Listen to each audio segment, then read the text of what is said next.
Nights at 6 p.m, only on GB News, Britain's news channel. From the school run to the home run, watch a new show for all of Britain. So he can say whatever he wants. A straight-talking show where all voices are heard. And, you know, when are we going to stop talking about smashing the gangs and actually do it? With the stories that matter from every part of our country. There's a bit of a crash landing there for your Chancellor. Bold, fearless and standing up for you. That's me, Martin Dordme, 3 p.m. till 6 p.m, weekdays, here only on GB News. The People's Channel, Britain's news channel. Westminster's full of talk, but out here, it's the real world. Am I allowed to talk then? No, that's it. This is where it matters, real people and real lives. That's what politics is all about. The fact is Trump made a good start, no. Straight answers, no spin, and just a couple of pints. How many fingers have I got up? About 10. So join me for Lee Anderson's Real World every Friday at 7 p.m, only on GB News. The People's Channel, Britain's news channel. You want to know what's really going on in the corridors of power? Labour don't know what to do with you half the time, and that makes you quite lethal in the chamber. Get behind the headlines with Chopper's Political Podcast. Join me, Christopher Hope, as I sit down with the great and the good of British politics. We'll see where this ruling takes us. These are the stories shaping our nation. Chopper's Political Podcast, available now on all platforms. Listen in and stay ahead.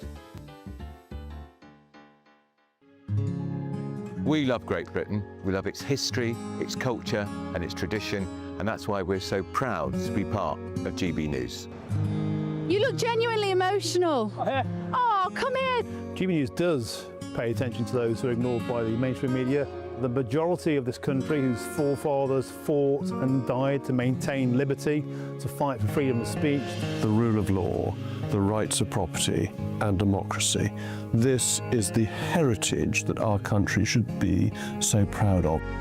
Which of course includes our Christian heritage. There's been a huge resurgence in the number of people going to church. Perhaps they're not finding what they're looking for, and they're looking for something a bit deeper, a bit more truthful, a bit more akin to Britain's Christian heritage. That's right, get ready, because the most exciting night in general election history starts now!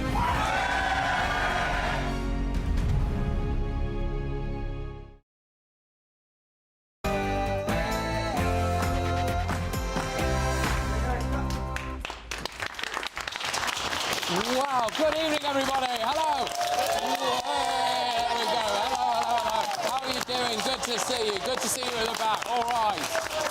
Well, it's 9 p.m, I'm Patrick Christys and welcome to the first live audience show of 2026. Here's what's on. A variety of blue English cheese traditionally accompanies port.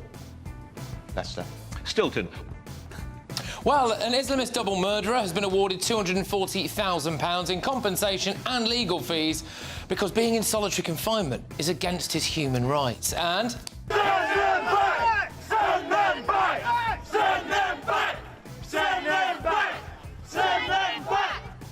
Well, new council houses for asylum seekers. Will they be put in your town? Plus...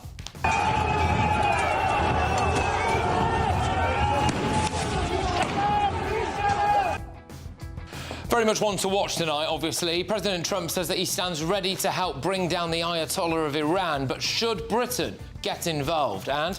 First, in UK, I find it's really hard for me to make friends here because of their racism. Yeah, because I hate white people. So... Well, there's more calls for ITV to sack Adil Ray. He shared that joke about hating white people on his social media profile. Plus... Did you know what Islamic State were doing when you left for Syria? Because they had beheaded people, there were executions. Yeah, I knew about those things and I was okay with it. Exhibit A, Your Honour. I mean, seriously, does anyone here want her back? No! Is there someone who thinks, is there one person in this room who thinks that maybe Shamima deserves the chance to come back to Britain? She's changed. No? OK, well, there we are. Kind of thought we might get that response, to be honest with you. But also, why was our civil service so keen to get Egyptian extremist El Fattah back into the country? He's happy, isn't he? Look at him there. Plus... Oh my God, why'd that already make it so much colder? Yo, chill! Chill, Jason! Jason, not all of it! Jason! Ice baths, celibacy, meditation. No, it's not Shamima Begum's routine. It's New Year. It's New Year. But it's the same old Gen Z. Apparently, these are their New Year's resolutions. I'll ask you what your New Year's resolutions are when we come back. But on my panel tonight, we have got, now be nice, Labour MP Barry Gardner. There we go. Good. Are they your constituents? Are they your constituents? Are they relatives? Are they relatives? No. We've got journalist Linda Jubilee. We've got broadcasting royalty Christo Fupas. We've got pub landlord and activist Adam Brooks. All right, everyone in this room seems to be on fine form, so get ready, Britain. Here we go.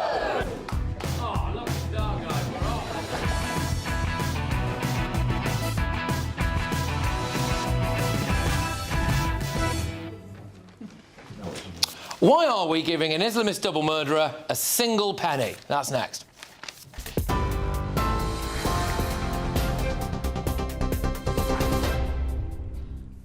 Good evening. Your latest news headlines from the GB Newsroom.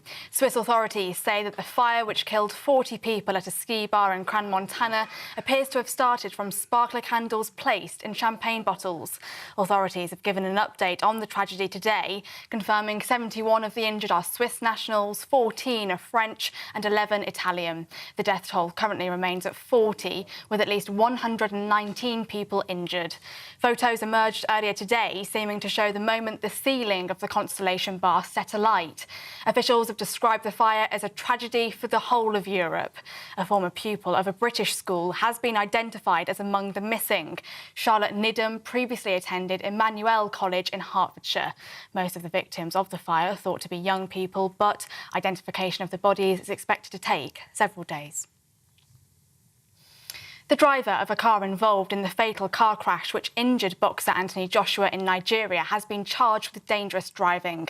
The Ogun State Police Command have released a statement saying that the driver of the Lexus SUV, 46-year-old Adeni Mobolaje Coyote, has been charged. Joshua has been discharged from hospital. The two men who died were his close friends and team members, Sina Gami and Latif Ayodele. President Donald Trump has told Iran that the US is locked and loaded and will intervene if Tehran kills any more anti-regime protesters. It comes as at least 6 people have been confirmed dead on the 5th day of spreading unrest across Iran. A severe economic crisis has sparked violent protests in cities across the country, the biggest protests in the last 3 years. Riot squads in Tehran have opened fire on demonstrators who pledged they won't back down. An Islamist murderer who took a prison officer hostage has been awarded a £240,000 taxpayer-funded payout. Fuad Awali was transferred to a special separation unit for the country's most dangerous prisoners after he and another convict ambushed a jail worker and threatened to kill him. Awali used Article 8 of the European Convention of Human Rights to claim that his segregation, designed to prevent him harming officers and radicalising inmates, had breached his right to a private life. Justice Secretary David Lammy has now agreed to pay £7,500 in compensation and £234,000 in legal costs after the convicted killer stated he had suffered severe depression. And snow has hit Britain, covering large parts of London, Hertfordshire, Northamptonshire and Cambridgeshire. A yellow weather warning for snow and ice is in place for sections of the UK. Meanwhile, an amber snow warning for northern Scotland is also in place. Travel disruption is expected as the wintry weather moves southeastwards. Those are the latest GB News headlines. More in an hour.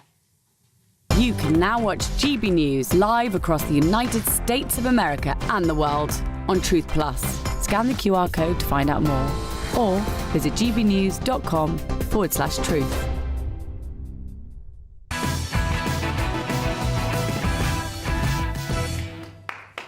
Well, good evening, everybody. Thank you very much, my wonderful live studio audience, everyone who's braved the snow and the cold to get here. Really appreciate it. So, look, an Islamist double murderer who took a prison officer hostage has been awarded £240,000. Why?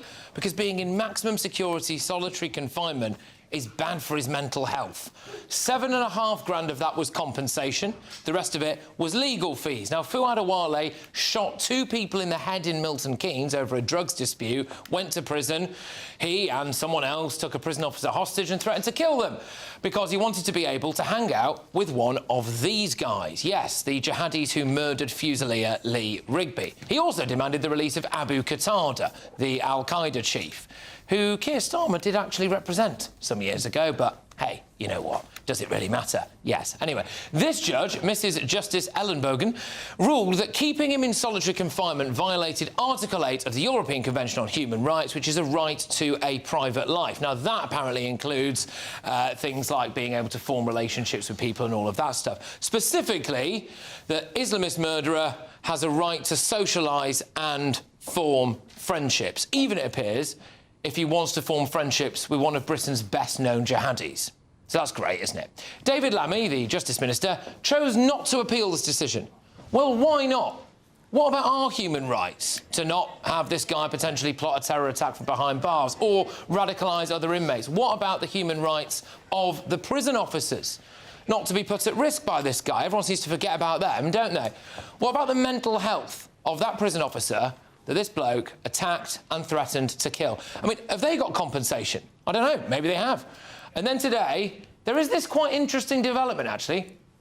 During the case in 2024, Awale was represented by a man called Dan Squires KC. He is a member of Matrix Chambers, the same chambers that our Attorney General, Lord Hermer, used to work at. Any ideas who Dan Squires' wife is? No? Well, it just happens to be Labour MP Sarah Sackman, who is, of course, the Minister of State for Courts and Legal Services. Now, I'm not saying anything untoward has gone on here, but it's just interesting to know, isn't it? Really? Anyway, here's my question to the audience, both in the studio and at home. What kind of country are we if we say it's against an Islamist double murderer's human rights to be in solitary, and then we have to pay him compensation? Let's get the thoughts of my panel this evening. Adam, I'll start with you on this one. Happy New Year. Happy New Year, mate. So what do you make of this, then, the fact that we've given this guy back? Isn't it funny how the left seem to worry about Islamist killers and their mental health, but when Tommy Robinson, you don't have to be a fan, when he was in solitary confinement and basically rotting in prison for a non-violent crime, no one cared about his mental health. Why do we prioritise the rights and the human rights of foreign nutters over our own people in this country? We can ignore the ECHR. They have no jurisdiction over us. We've ignored them on prisoner voting. We've done it before. Other countries ignore rulings. David Lammy could have appealed this. We do not have to have our taxpayers' money, hundreds of thousands of pounds, going towards the so-called luxury life of a foreign prisoner in our prisons. And I think the majority of Britons have had enough now. We want to leave the ECHR. I believe if there was a referendum, it would sail through. That's if the mainstream media was honest in their reporting of what this court actually does. A lot of the left bring up Winston Churchill, that he was a part of putting this together. Winston Churchill would be horrified at what this court is inflicting on this country. We cannot deport paedophiles, rapists, killers, terrorists, and it now puts the rights of these people over the rights of me and you. We need to leave. I might as well work my way down, I think. So, Christo, what's your take on this story? Well, he may have been an Islamist double killer, but at least he wasn't a member of the far-right view, you know? I mean, that would have been absolutely dreadful. I mean, I find some of what came around this ruling, like, bizarre. So one of the things that got ruled in his favour was that it was wrong he didn't have a right to a private life. Well, you're in prison. I'm sorry, when do people have private lives in prison? Apparently, he got a bit depressed. Well, yes, I would imagine you would be quite depressed in prison. That's something that would happen. Perhaps if you don't want to be depressed in prison and you want to have something of a private life, don't be an Islamist double killer. That would seem to solve the problem. Now, David Lammy, I mean, aside from the fact that I would imagine he's probably too thick to fill in the forms to actually lodge the appeal, because, let's be honest, he's not the smartest tool in the box, is he? True story. It is outrageous that he wouldn't, even if it was performative, because the amount itself, I know that it's absolutely thousands, the legal bill, the amount he got was £7,500. Yeah. Right? That's not an absolutely astronomical amount of money in the terms of what the government pays out in compensation. But even just as a performative gesture to say, we don't want someone who like that to get one penny, It's also you would, wouldn't you? My understanding would be if they've ruled that it's against his human rights to keep him in that condition in solitary confinement, that means we now have to release him. So it's not just about the money, it's the actual decision. So he now, I would assume, is in general population in prison, and we know how bad Oh, but he's depressed, though, Pat. He's depressed. Yeah, well, he's depressed. But this is it. I mean, Linda, I'll throw it over to you. But I mean, one of the things I saw you nodding your head out there was when I mentioned about the prison officers. Yeah. I mean, how must they be feeling in all of this? I can't believe it, really, that he's basically won this hearing on the basis of his depression because of his lack of association with other people. Well, what about the families of the two men he shot in the head? What about the families of the prison officers he took virtually hostage in order to campaign to put pressure on the authorities to release someone who was involved in hate speech? What about wanting to catch up with the killers of Lee Rigby and his family, who he was virtually decapitated in that attack? But what I think here is, what troubles me is that in court sometimes now, it's almost like an intellectual game of can I win this point or that point, or can I tick this box or that box? And at the end of the day, the law is set up for us to be fair and to have justice. That's why the law exists. So let me just make one more point. The founding member of Matrix Chambers is Sherry Blair. Right. So I think we know where Matrix Chambers stands in all of this.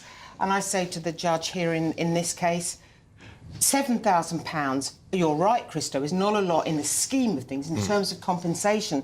But over £200,000 in legal bills paid for by us is atrocious. Can I just say something? Congratulations on finding someone in this room, Sherry Blair, who's less popular than David Lammy. I have to congratulate you on that. I never thought anyone would. Barry, I'll come to you on this. I suppose my overall question to you would be, why do you think David Lammy didn't bother to try to appeal this? Look, I mean, the first thing to say is that everything that's been said, you know, I don't disagree with it. You set the case, Barry. Well, you always push me to the absolute limit. And even mine on David Lammy. No, about the case. Yeah. It is ridiculous that the judge has prioritised this man's ability to form relationships and called that a human right of having a private life.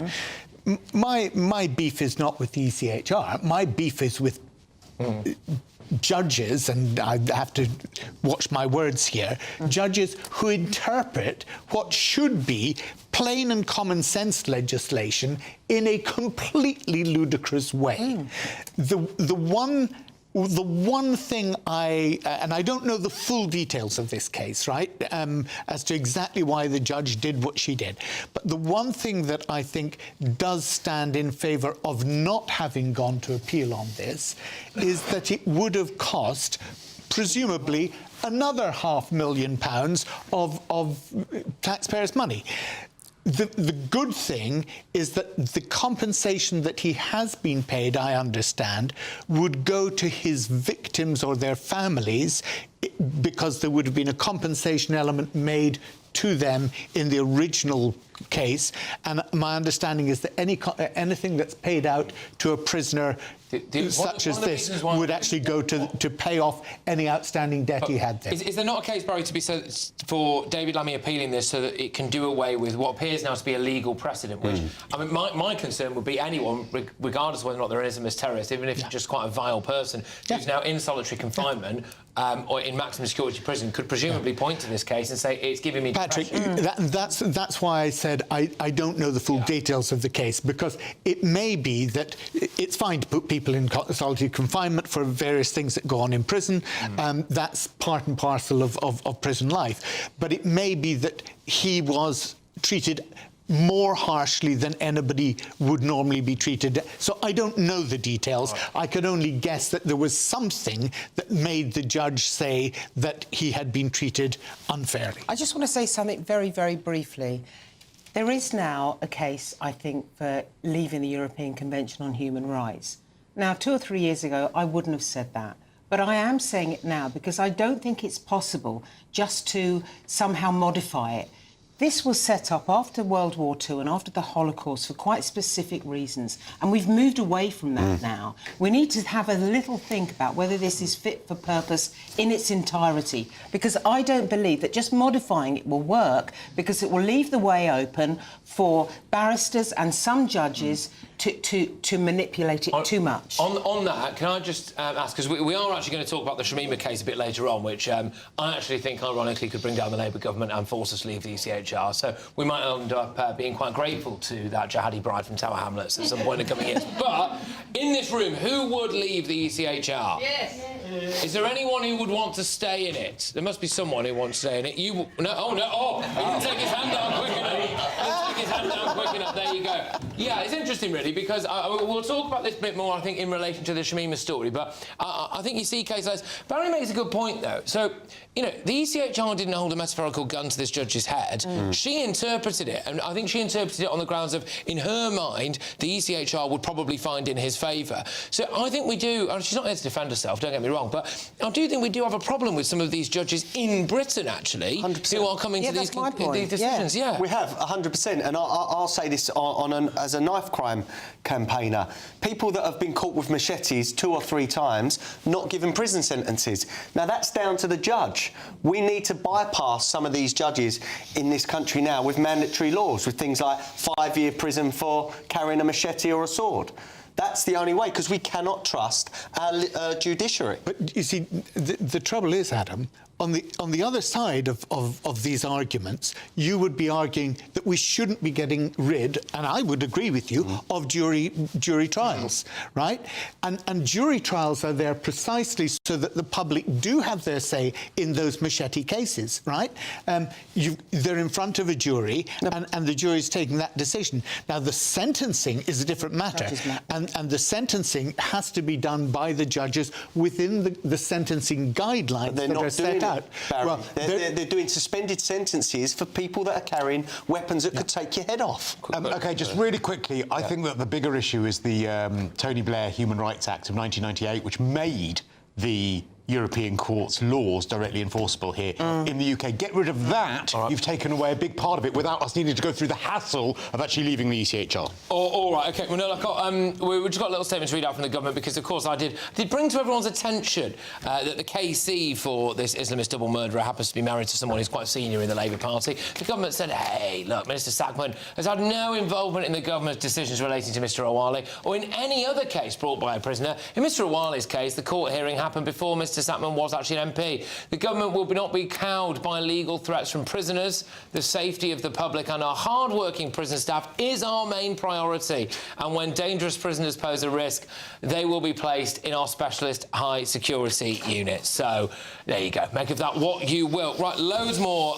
coming your way, including new calls, of course, for Adil Ray to be sacked by ITV, and quite keen to find out what your New Year's resolutions are as well. But before that, I've got to tell you about the Great British Giveaway. No response at all. There we go. Okay. Everyone's already entered it, clearly. They've never won before. They don't feel like they're going to win this time, so, you know, why get excited about it? But I'll tell you what you should. It's £85,000 in tax-free cash. And I believe we can go to Hayley Sparks with all the details. It's a brand new year and we're giving you the chance to win our biggest cash prize to date. £85,000 in tax-free cash to make your new year the best yet. And we've come to the Aurora Collection Resort here in Lapland to celebrate. Imagine what the coming year could look like for you with a whopping £85,000 in the bank. You can have the complete Lapland experience all in one place by visiting the Northern Lights Village. Or just safe in the knowledge that this year is on us. An incredible £85,000 in tax-free cash could be yours. For another chance to win £85,000 cash, text cash to 63225. One entry costs £2.50 plus one standard network rate message. Or text bonus to 63225. 5 entries cost £5 plus one standard network rate message. Go to gbnews.com/win. Entries start at £2.50. Call 0903 686 3232. Calls cost £2.50 £2.50 plus your network access charge. Or post your name and number to GB18 PO Box 8690 Derby DE1 9TT. UK only. Entrance must be 18 or over. Lines close at 4 p.m. on the 30th of January. The winner may be contacted live on GB News, week commencing the 9th of February 2026. Please check the closing time if listening or watching on demand. Good luck.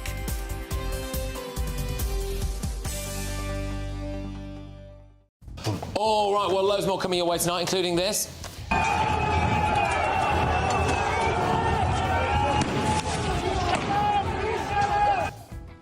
Well, is it finally the end of the Ayatollah? Iran has been gripped by massive anti-regime protests. President Trump has threatened to intervene.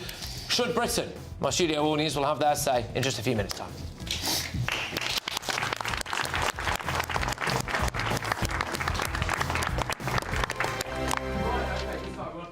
Britain deserves a newsroom that puts the facts and your voice first. Well, and that's what you get on GB News. Lively debates, lively conversation. And we're not afraid to hold power to account. And each other. So join me, Andrew Pierce. And me, Miriam Gates, for Britain's Newsroom, weekdays from 9:30 on GB News. Hi, I'm Michelle Dewberry, and my show is your opportunity to cut through all the noise and dive in headfirst to some robust debates. Ideas clash. Situation, No, isn't it? no, Because the failure is... you're the failure is... deliberately avoiding my point. Nothing's held back, And if you think this is the end of it, wait for more. and we do not shy away from the difficult stuff. Sometimes I want to shake people and say, if only you understood. So join me on Jubes & Co. weeknights at 6 p.m, only on GB News, Britain's news channel. From the school run to the home run, watch a new show for all of Britain. He can say whatever he wants. A straight-talking show where all voices are heard. And, you know, when are we going to stop talking about smashing the gangs and actually do it? With the stories that matter from every part of our country. There's a bit of a crash landing there for your Chancellor. Bold, fearless and standing up for you. That's me, Martin Daubney, 3 p.m. till 6 p.m, weekdays, here only on GB News. The People's Channel, Britain's news channel. Westminster's full of talk, but out here, it's the real world. Am I allowed to talk No, now? that's it. This is where it matters, real people and real lives. That's what politics is all about. In fact, has Trump made a good start?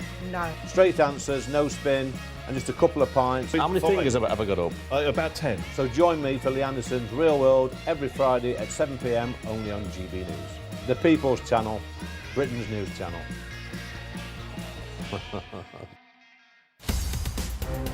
In the GB Newsroom, we bring you the news as it happens. With our team of dedicated journalists across the UK, we're ready to keep you up to date with what's happening every half an hour, every single day.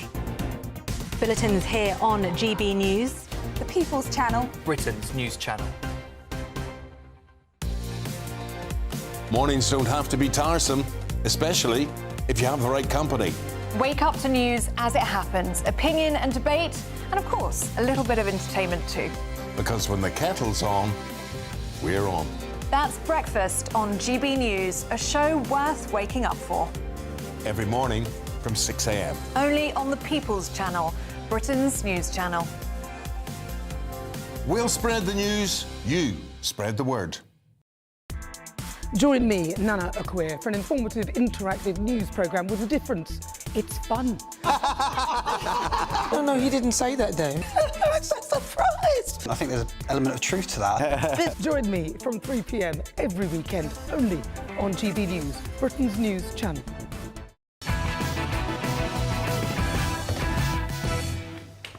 All right, welcome back, everybody, to Patrick Christys tonight. Thank you to my wonderful live studio audience. Now, big story this. President Trump has warned Iran that the US is locked and loaded and will intervene if the regime kills any more protesters. The Middle Eastern country has been rocked by widespread anti-regime protests that have swept the country in the past week. Now, Iran's security forces have responded with force.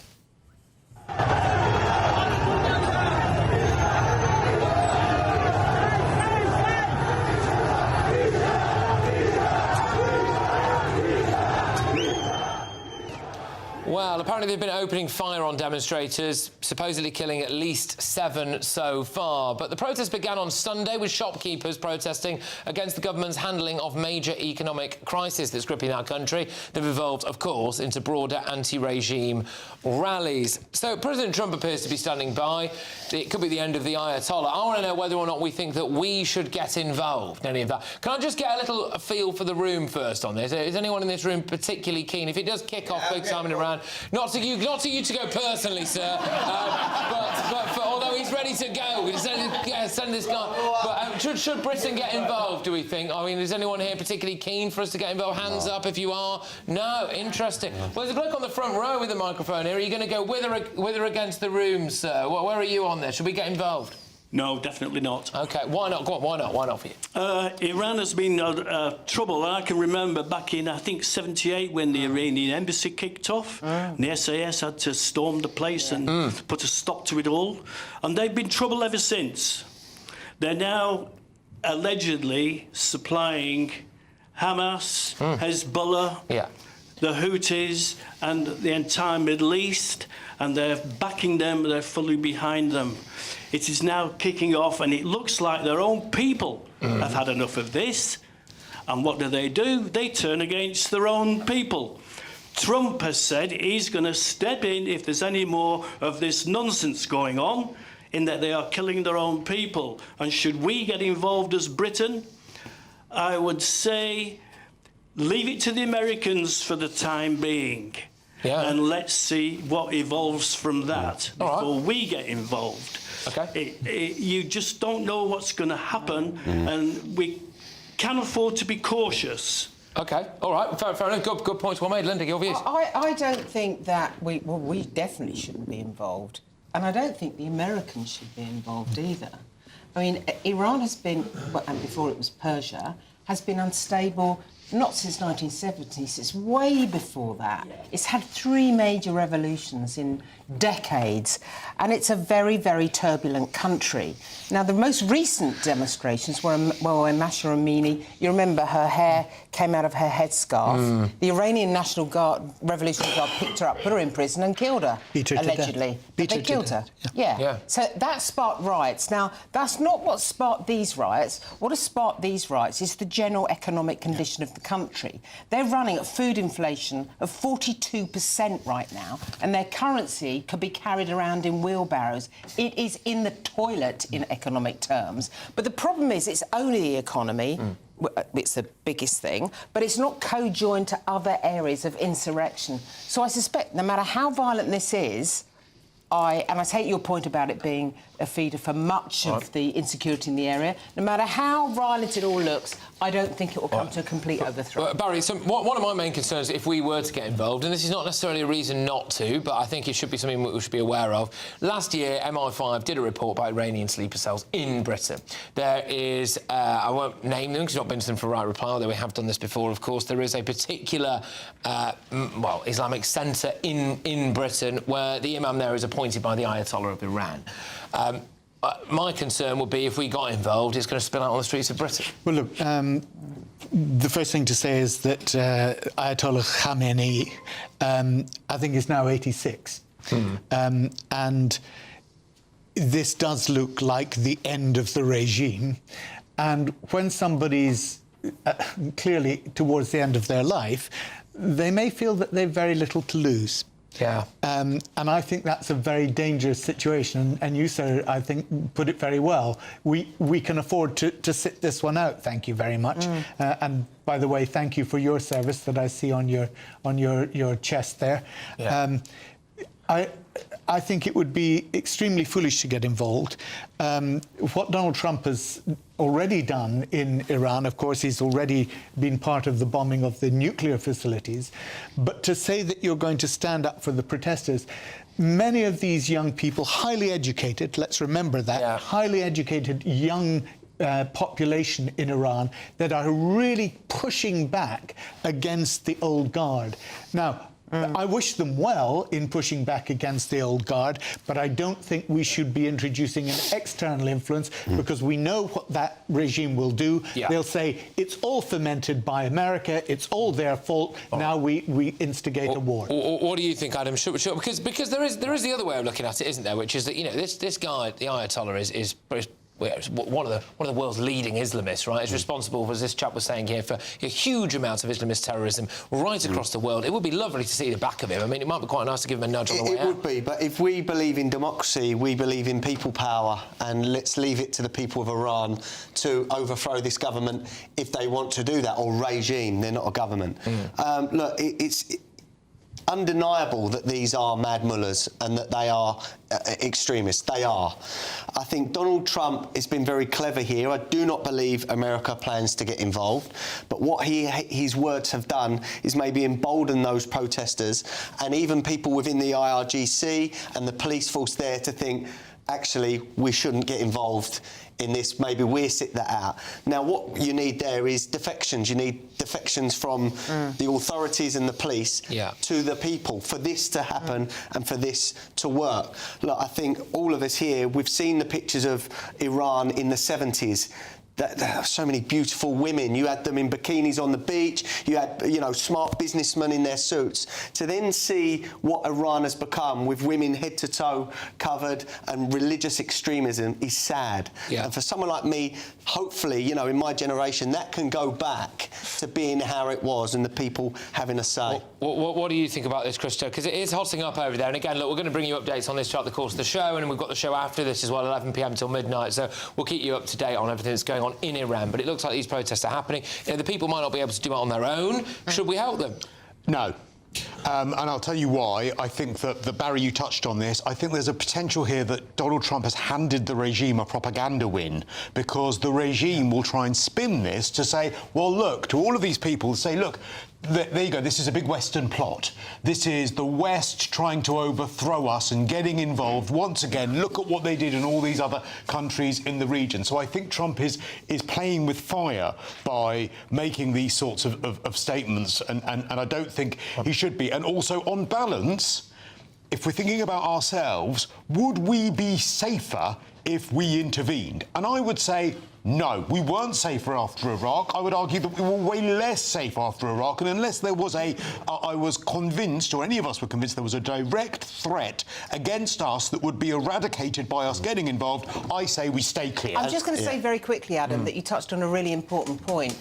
The defining point here, if this unrest succeeds in becoming a revolution, is whether the Iranian Revolutionary Guard stays in its barracks. If it makes the decision to stay in its barracks and therefore not go onto the streets and beat up its own people, I think there'll be a regime change. That's very tough for it, though, Linda. I know because, it is. Because actually their power, their wealth, their status in their society depends on the repression. And do you know what? One thing as well, we have a lot of Iranian asylum seekers over here. I would love for that country to sort itself out and those go back so they're not our problem anymore. And if we get involved and the Americans get involved there and cause more turmoil, the left are going to want hundreds of thousands of them over here. And who's going to pay? Me and you. Well, it does seem like whenever there's a global conflict, it certainly ends up being our problem. So, yes, there is that, isn't there? Right, OK, well, look, coming up, ITV star Adil Ray. Let's calls to sack him again, not for the first time, because remember that interview he did with that World War II veteran where he kind of allegedly tried to coax him into saying something a little bit racist? Well, talking of racism, he posted this clip on social media. First, in UK, I find it's really hard for me to make friends here because of their racism. Yeah, because I hate white people. So yeah, so there we go. It's just a slightly strange thing for him to post, I suppose. But anyway, so, yes, should we sack, well, not us, ITV, sack Adil Ray? We've got all that and more coming after the break.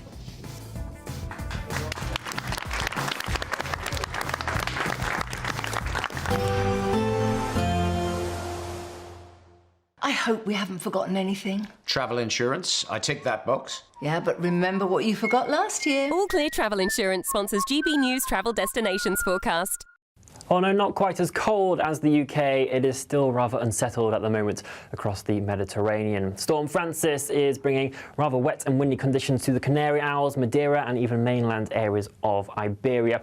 Further towards the east, we have further heavy rain and mountain snow that's going to be building across the Balkan region as we head into Saturday as well. These generally unsettled conditions are quite likely to continue as we head throughout the weekend and into next week.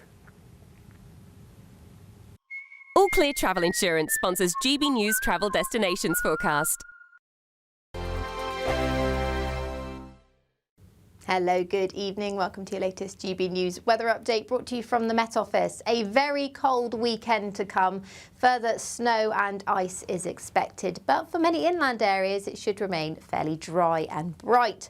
We've got a cold Arctic air mass across the UK. This bitterly cold northerly wind will be pushing across the UK through much of this weekend, and it will push through snow showers most frequently across northern areas of Scotland. That's where we've got that amber warning in force. It's especially over highest ground where we could see up to around 40 centimetres accumulating through this weekend. But coastal areas as well, seeing a risk of snow and ice. And inland, although it will be dry, there is going to be a widespread sharp frost by Saturday morning. So a cold but crisp start to the day for many inland areas. But for Scotland, there's further snow showers to come through Saturday. There's a risk of drifting and blowing snow, which brings a particular risk to those driving.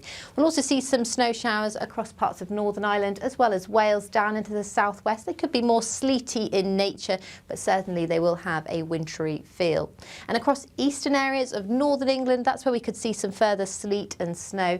The most likely to see accumulations over the highest ground, over the North York Moors, for example. But once again, inland areas will remain largely dry and bright throughout Saturday. A cold day, though.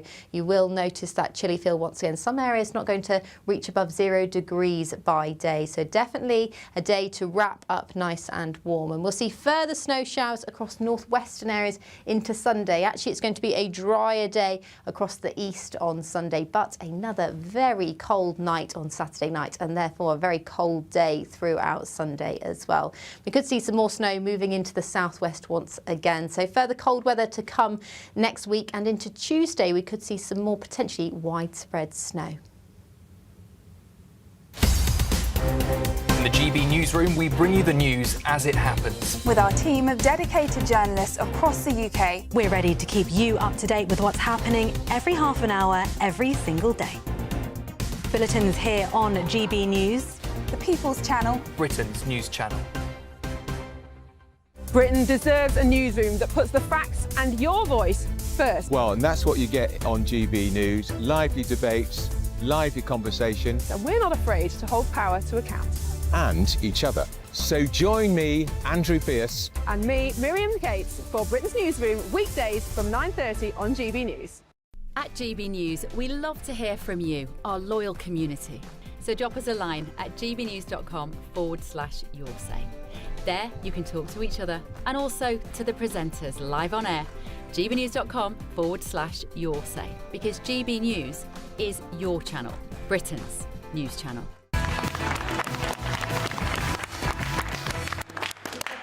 Welcome back to my live studio audience. Thank you very much, everybody. So, we are just weeks after he was hauled in front of ITV bosses for a series of controversial social media posts. The presenter Adil Reyes sparked fresh outrage. Yesterday, he reposted a video of a comedian joking about hating white people.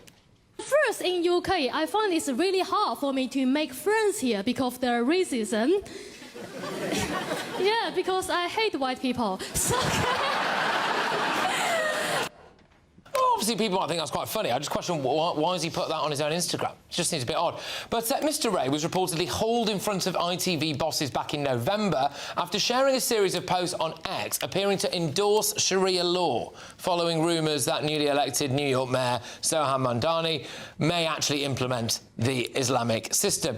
Of course, we do remember as well when there was that World War II veteran, he's called Alec Penston, who was on, and he was saying that basically it wasn't worth fighting for Britain necessarily, he was concerned about it. You know, and he goes, oh, why was that? Which the implication there was that he was basically trying to entice this quite elderly bloke into maybe saying something that was a little bit off colour by today's modern standards. So, should ITV sack Adil Ray, do you think, Adam, or is that cancel culture? Yeah, it's cancel culture, but I'm going to ask the audience, if I shared something or someone that was saying I hate black people and brown-skinned people, would I still have a job the next week? Would I work again?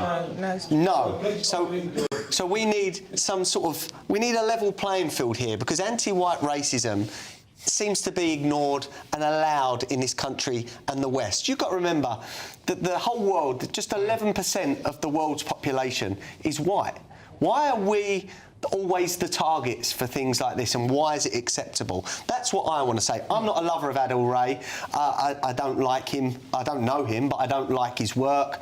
I'm not a fan of him at all. But he has several instances now where you've got to question his mindset. That's all I will say, so I don't get sued. There is, I believe there's a lady in pink there who would like to make a point. Hello, how are you?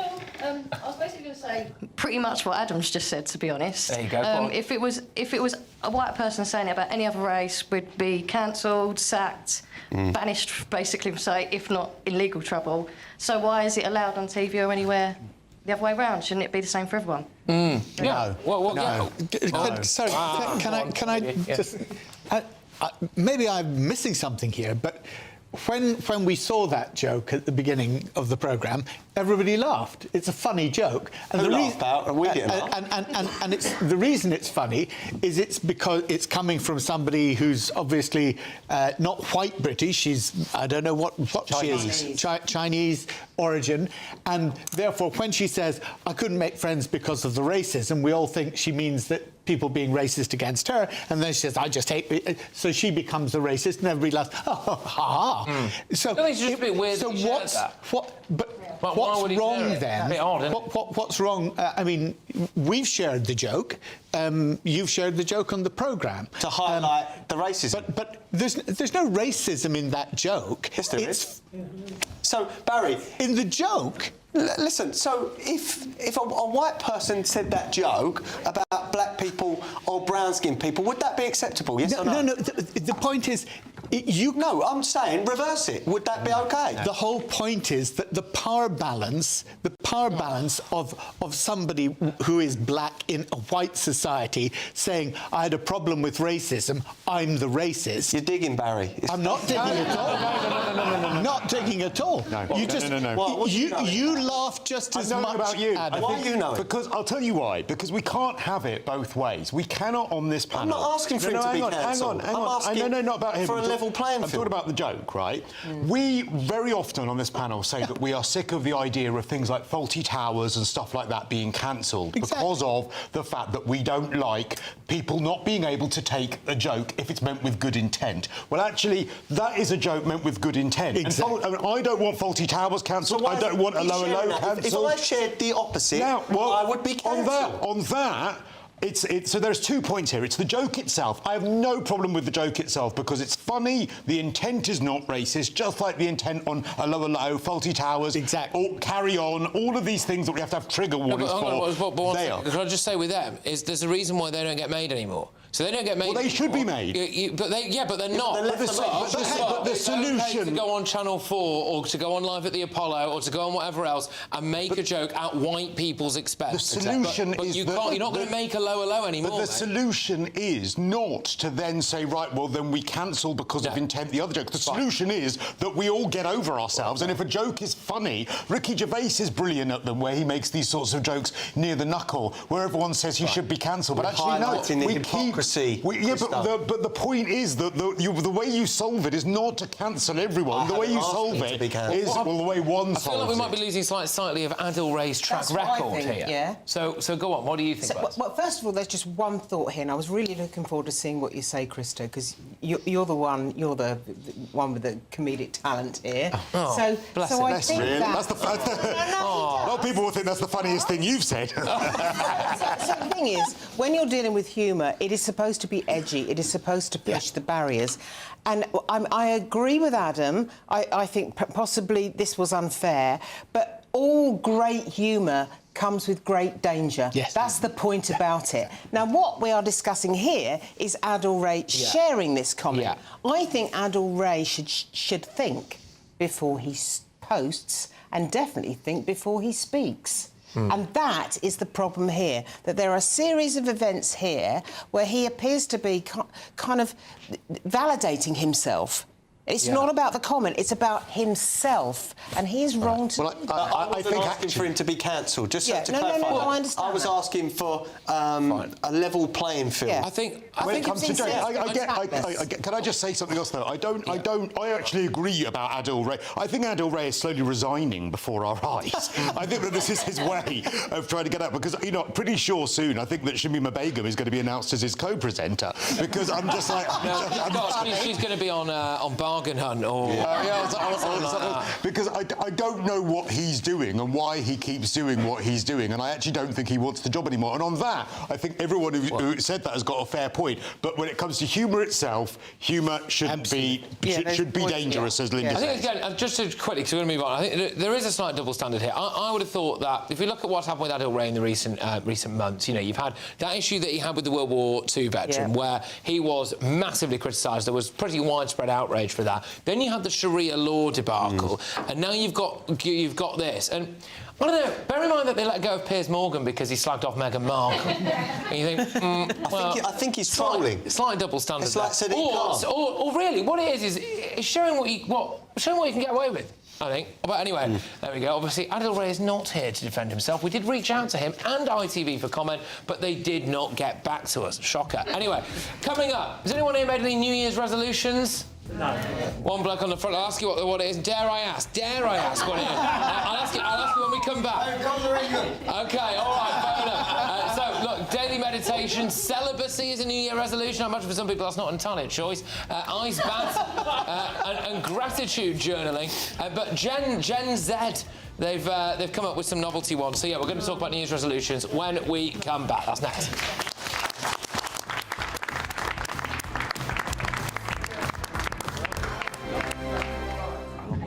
I'm Michelle Dewberry, this is Jubes & Co with you. Hello everyone, Patrick Christys here. GB News, Britain's news channel. Access the stories that matter to you. Take the GB News family with you on any device. And as long as you have an internet connection. Tune in to GB News, anywhere on the planet or beyond. GB News, the People's Channel, Britain's news channel. Hi, I'm Michelle Dewberry, and my show is your opportunity to cut through all the noise and dive in headfirst to some robust debates. Ideas clash. Situation, isn't it? Because the failure is... You're deliberately avoiding my point. Nothing's held back. And if you think this is the end of it, wait for more. And we do not shy away from the difficult stuff. Sometimes I want to shake people and say, if only you understood. So join me on Jubes & Co weeknights at 6 p.m, only on GB News, Britain's news channel. From the school run to the home run, watch a new show for all of Britain. So he can say whatever he wants. A straight-talking show where all voices are heard. And, when are we going to stop talking about smashing the gangs and actually do it? With the stories that matter from every part of our country. There's a bit of a crash landing there for your Chancellor. Bold, fearless and standing up for you. That's me, Martin Daubney, 3 p.m. till 6 p.m, weekdays, here only on GB News. The People's Channel, Britain's news channel. Westminster's full of talk, but out here, it's the real world. Am I allowed to talk now? No, that's it. This is where it matters, real people and real lives. That's what politics is all about. In fact, has Trump made a good start? No. Straight answers, no spin, and just a couple of pints. How many fingers have I got up? About 10. So join me for Lee Anderson's Real World every Friday at 7 p.m. only on GB News. The People's Channel, Britain's news channel. You want to know what's really going on in the corridors of power? Labour don't know what to do with you half the time, and that makes you quite lethal in the chamber. Get behind the headlines with Chopper's Political Podcast. Join me, Christopher Hope, as I sit down with the great and the good of British politics. We'll see where this ruling takes us. These are the stories shaping our nation. Chopper's Political Podcast, available now on all platforms. Listen in and stay ahead. Decisions made in Washington aren't just shaping America, they're shaping Britain too. From migration to global security, from crime to health. Whatever happens in the White House today will be felt in your town or city tomorrow. That's why The Late Show is live from Washington, D.C. Cutting through the politics to show you what it all means for Britain. The Late Show live every night at midnight. Only on GB News, Britain's news channel.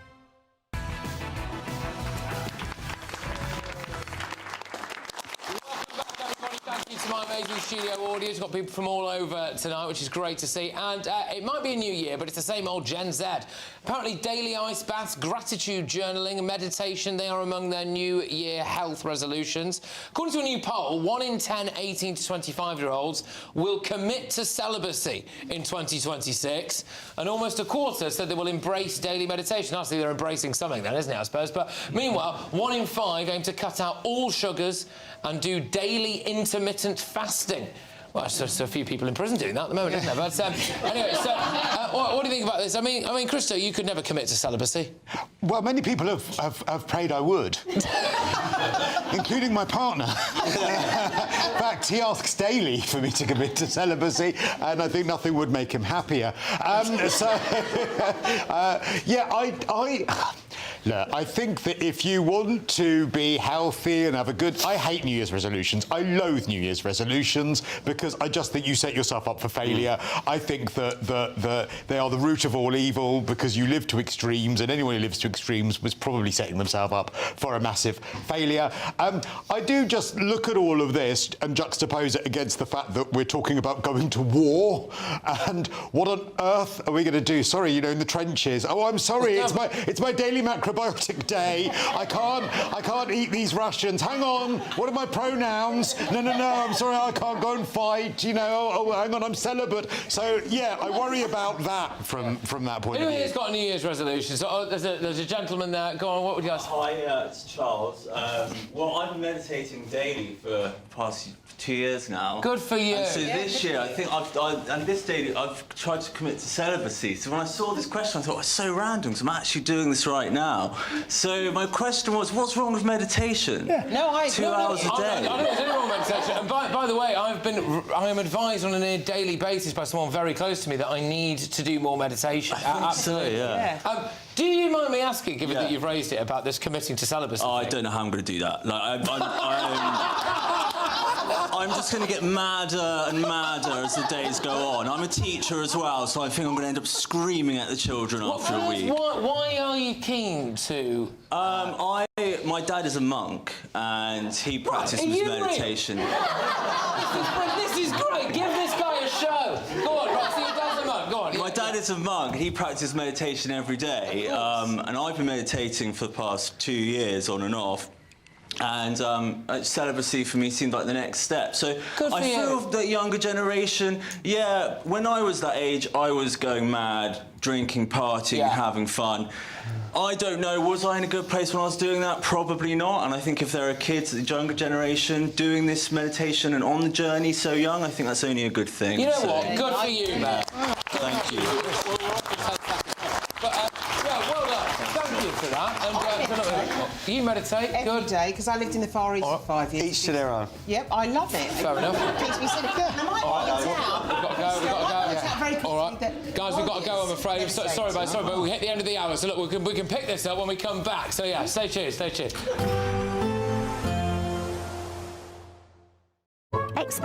spells with the odd rude interruption.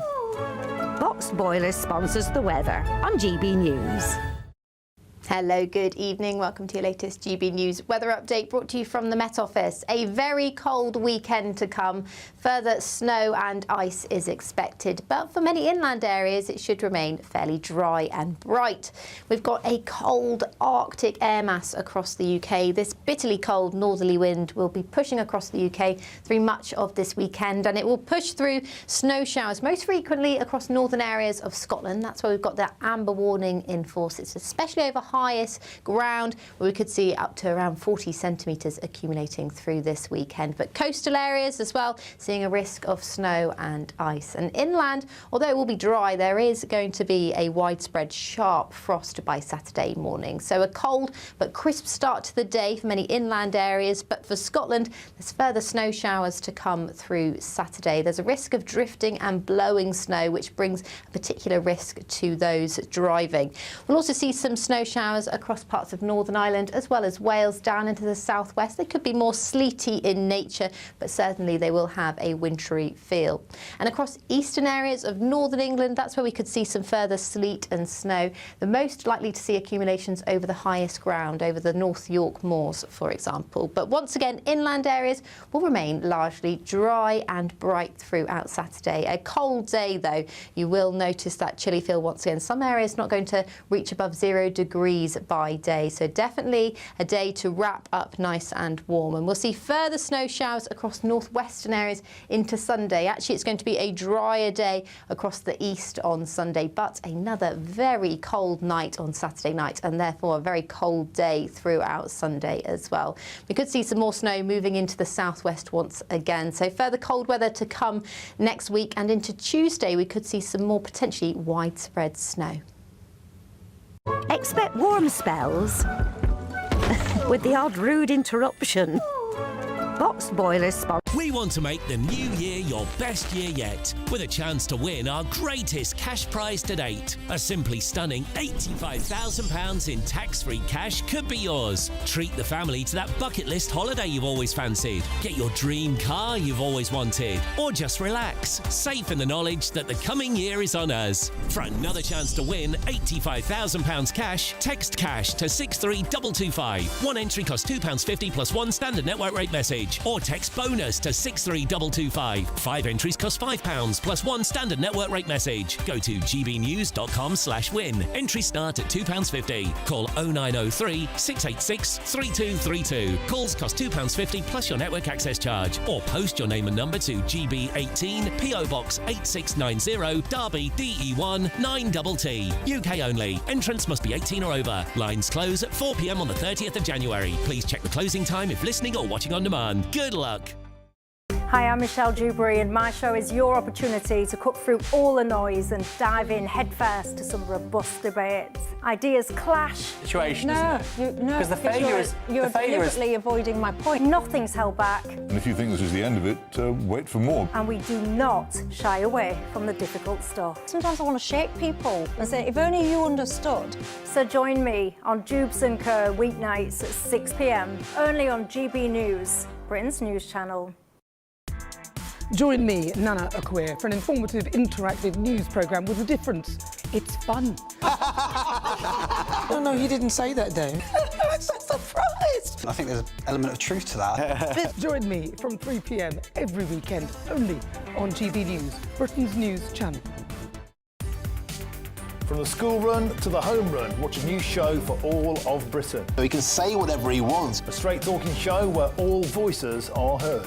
And, you know, when are we going to stop talking about smashing the gangs and actually do it? With the stories that matter from every part of our country. There's a bit of a crash landing there for your Chancellor. Bold, fearless and standing up for you. That's me, Martin Daubney, 3 p.m. till 6 p.m, weekdays, here only on GB News. The People's Channel, Britain's news channel. Britain deserves a newsroom that puts the facts and your voice first. Well, and that's what you get on GB News. Lively debates, lively conversation. And we're not afraid to hold power to account. And each other. So join me, Andrew Pearce. And me, Miriam Gates, for Britain's Newsroom, weekdays from 9:30 on GB News. No matter the state it's in, this is our nation. Join me, Jacob Rees-Mogg, for a genuine, honest discussion on where we have been, where we are going, and where we are with the people who set the direction. Tune in to State of the Nation every Monday to Thursday, 8 to 9 o'clock. Only on GB News.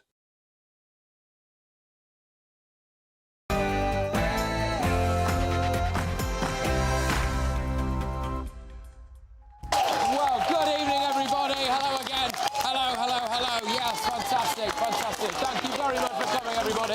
Thank you, thank you, thank you. Well, it's 10 p.m. I'm Patrick Christys, and welcome to the first live audience show of 2026. Here's what's on this hour. Variety of blue English cheese traditionally accompanies port. Leicester. Stilton.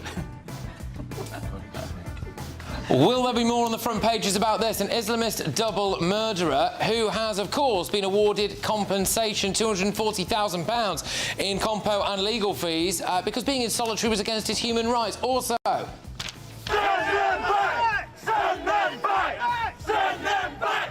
Send them back! Send them back! Well, I'm going to be leading the hour with this. New council houses for asylum seekers. Will they be moved into your town? Plus...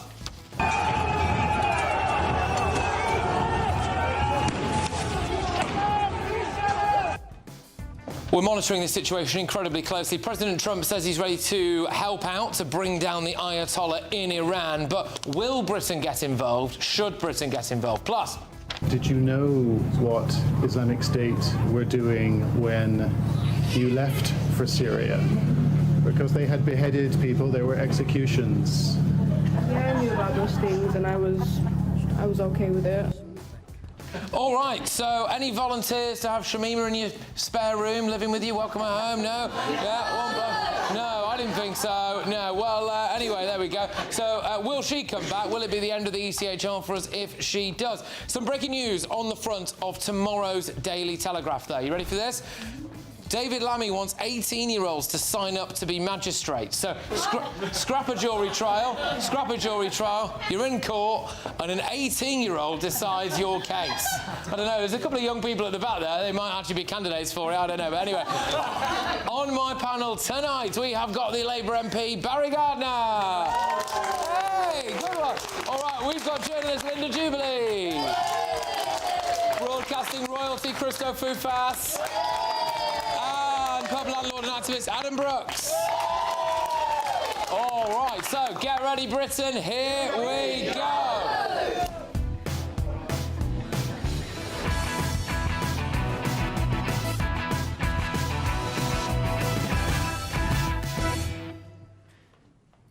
New council houses for asylum seekers. Next.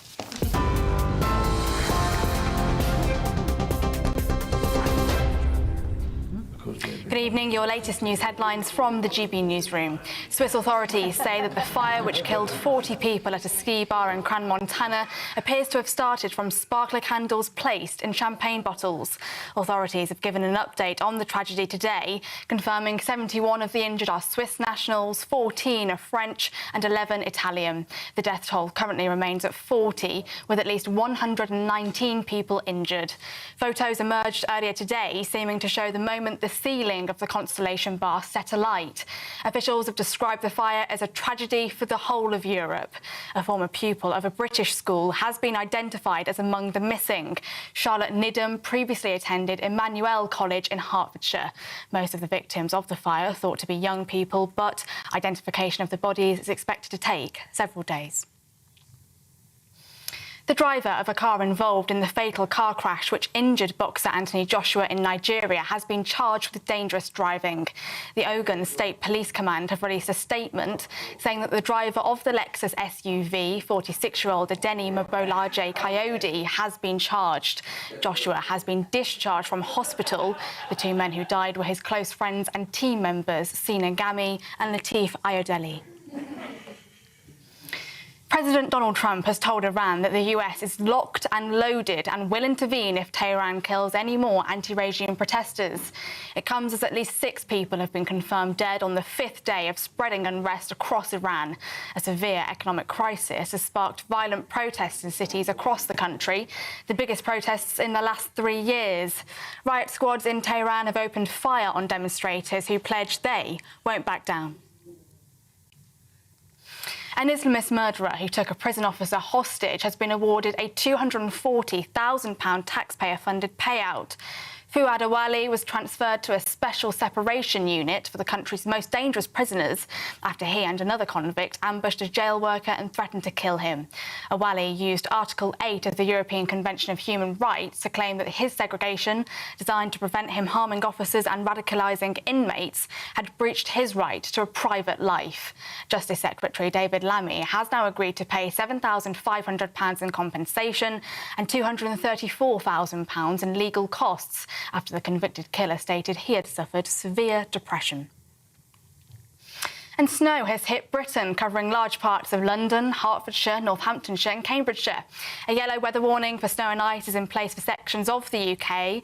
Meanwhile, an amber snow warning for northern Scotland is also in place. Travel disruption is expected as the wintry weather moves southeastwards. Those are the latest GB News headlines. More in an hour.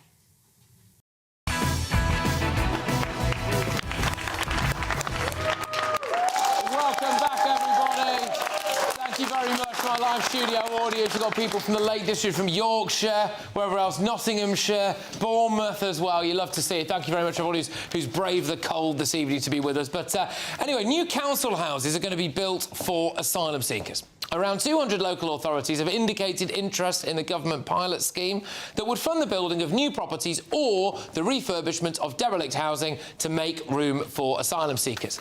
Local councils involved include Brighton and Hove, Hackney, Peterborough and Thanet. But we've already seen this elsewhere. 2 weeks ago, flats in the seaside town of Llandudno in Wales are going to be refurbished specifically to house asylum seekers. In July, it emerged that there were plans to put asylum seekers in new £250,000 flats in Hampshire. There was fury after 113 flats were set to be used for asylum seekers in Farnborough. I believe that those asylum seekers have now been moved out of there. In Suffolk, asylum seekers have been moved into luxury £300,000 townhouses, complete with ensuite bathrooms, electric vehicle charging points, underfloor heating as well. So the latest is this. About £100 million has been allocated for councils to buy, build or renovate these homes to put asylum seekers in so that they can end the use of asylum seeker hotels. Well, 3 things here. 1, we were told that Operation Scatter, which is basically to scatter asylum seekers around the UK in houses, was a dangerous right-wing conspiracy theory. Well, now it's happening, isn't it? 2, we were told that asylum seekers will not get preferential treatment when it comes to council houses. Well, it's very difficult to see what else this is, really, isn't it, I think, other than preferential treatment. 3, this Labour government need to understand. People aren't just angry about the use of hotels. It's not all about us not being able to book a room at a Holiday Inn, is it? We're really angry about the fact that these people are here in the first place. And you know what you're going to see on social media now? Around the Calais migrant camps, you're going to see videos of illegals being moved into brand spanking new houses. Channel migrant crossings rose 13% under Labour last year. Keir Starmer isn't smashing the gangs, is he? He's doing their job for them. Let's get the views of my panel and the audience as well. So, Adam, yeah, these new council houses or refurbished council houses for asylum seekers. Your views? Look, so you break into this country illegally, you'll get either a free hotel room or a free flat, free food, free healthcare, free dentistry, free legal aid. You have no utility bills, no worries. Your life for the foreseeable future, if not your whole of your life in this country, is free. And it is on the taxpayers' expense. You and me are paying for that. Most of these people crossing the channel illegally are not asylum seekers, they're economic migrants. They come from, look, we've had rapes, sexual assaults, paedophilia from people from like Egypt, Morocco, Pakistan. There's no war in those countries. Recently, I made a fuss. I got contacted on social media. A pregnant young lady in her 20s, heavily pregnant as well, sent me pictures of her council accommodation, bugs, stains on the curtains, stains on the mattresses, really terrible place.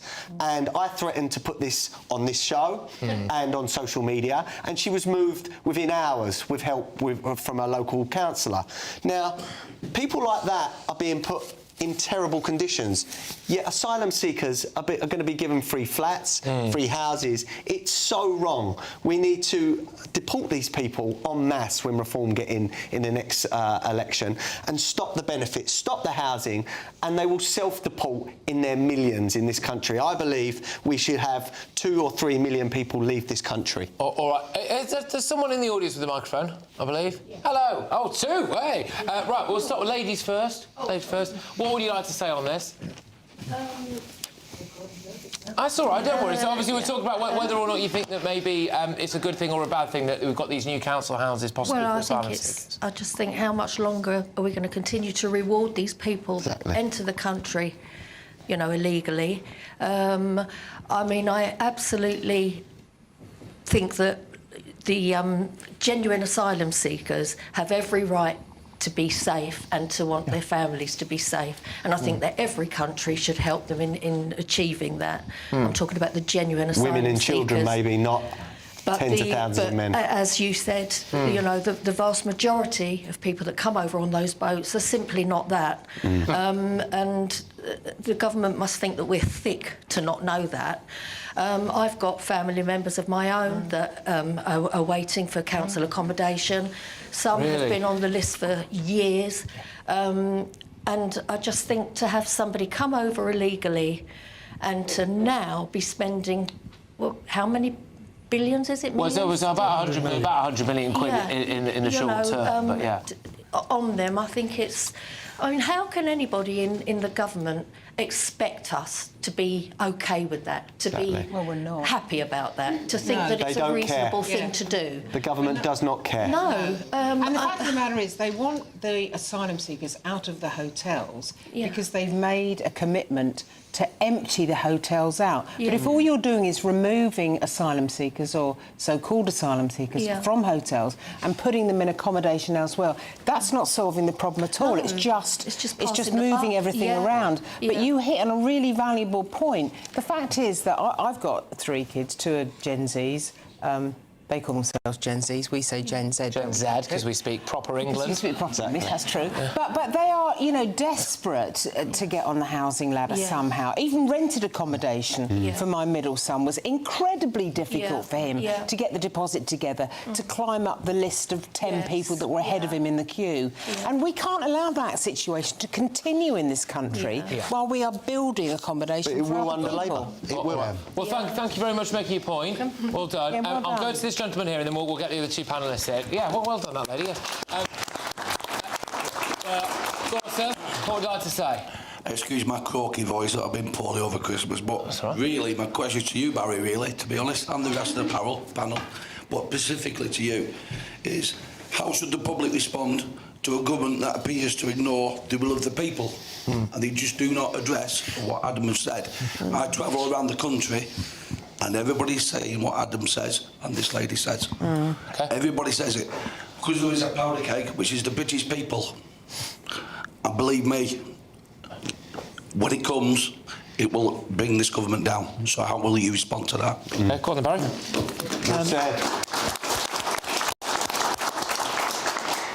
First of all, let me say thank you to you for what you said about all of us respecting genuine asylum seekers and wanting them to be safe. And I think that should be a foundation. I've spent 29 years this year as an MP, and one of the biggest issues I've faced is getting housing for my constituents, because Brent, which is where I'm the MP, has a huge housing crisis. And one of the arguments that I've had with successive governments and with the local council is I think that the time that you've been waiting should also count for your points allocation when they're assessing your housing need, right? Because I've had a mother who was, first of all, she was a single woman, and told that she didn't qualify, she wasn't vulnerable. 19 years later, she was told that even though she now had she'd had a daughter, the daughter was now too old because she was now an adult and she couldn't get a house, right? 19 years. And so what you were saying about the absolute anger and frustration of anybody who has been waiting to get a house on a council house waiting list, to see suddenly there is a new category of people who get housing separate from normal residents in this country. But what are you going to do about it? What's the government going to do about it? I looked at this when I saw the 100 million, right? I thought, OK, I see what they're trying to do. They're trying to incentivise councils where there may be not a housing problem. That's what I thought, not a housing problem, to bring back into use old properties that need renovating. That would have made some sort of sense, right? But when you showed the list of the councils who were actually applying for this, actually they are councils, all of whom have a serious housing problem. So I can't see anything more calculated to get up the nostrils of the British people than this. So I hadn't seen this scheme before, but I think... Well, would you urge them to rethink this? I think this is a disaster, and it's an intellectual failing to understand how people in this country who are exactly as fair-minded as that lady started off by saying, look, we all want people who are genuine asylum seekers to be safe, but they should not be getting priority over British people who've been here waiting. But we're still not saying what we're going to do about it. In housing need. Think about this. It's got so bad that it's red-pilled Barry Gardner. I mean, brilliant. I mean, this is it. He's I'm going to clip this and send that to Keir Starmer. I'll send it myself, Adam. You didn't, Barry. The thing is, for me, is that basically it's the lies, isn't it? That for a long time we were told this is some kind of dangerous conspiracy theory. We're also told, I mean, in fact, there's been previous statements from previous stories similar to this, where it's like, you know, asylum seekers, they don't get priority. They don't get priority. Well, I'm sorry, but specifically building new homes or renovating new homes only for asylum seekers, it is giving them priority, Christa. Well, I have some news. Oh, gosh. Thankfully, I've been checking Gary Lineker's Twitter feed, and he's offered to take them. He's offered. Oh, actually, no, he hasn't. But what I would do, you know, all of those lefty celebrities that signed the letter saying that the Egyptian guy who had all those abhorrent tweets should come in, I would send them all to all of their houses because I think that would be the best place to send people. Look, this is so wrong on so many levels, because we have a housing crisis all over the United Kingdom, and we have a housing crisis facing people who have paid into the system. Not just people who are waiting for council houses, but, you know, as we said, the Gen Zs that we were just talking about. I mean, no wonder they're meditating and celibate. I mean, that's why. Because He's got a house. He does have a house. He does have a house. Fair enough. All right. And so I can't get my head around how... It's a monastery, not a house. Maybe that's the solution to this.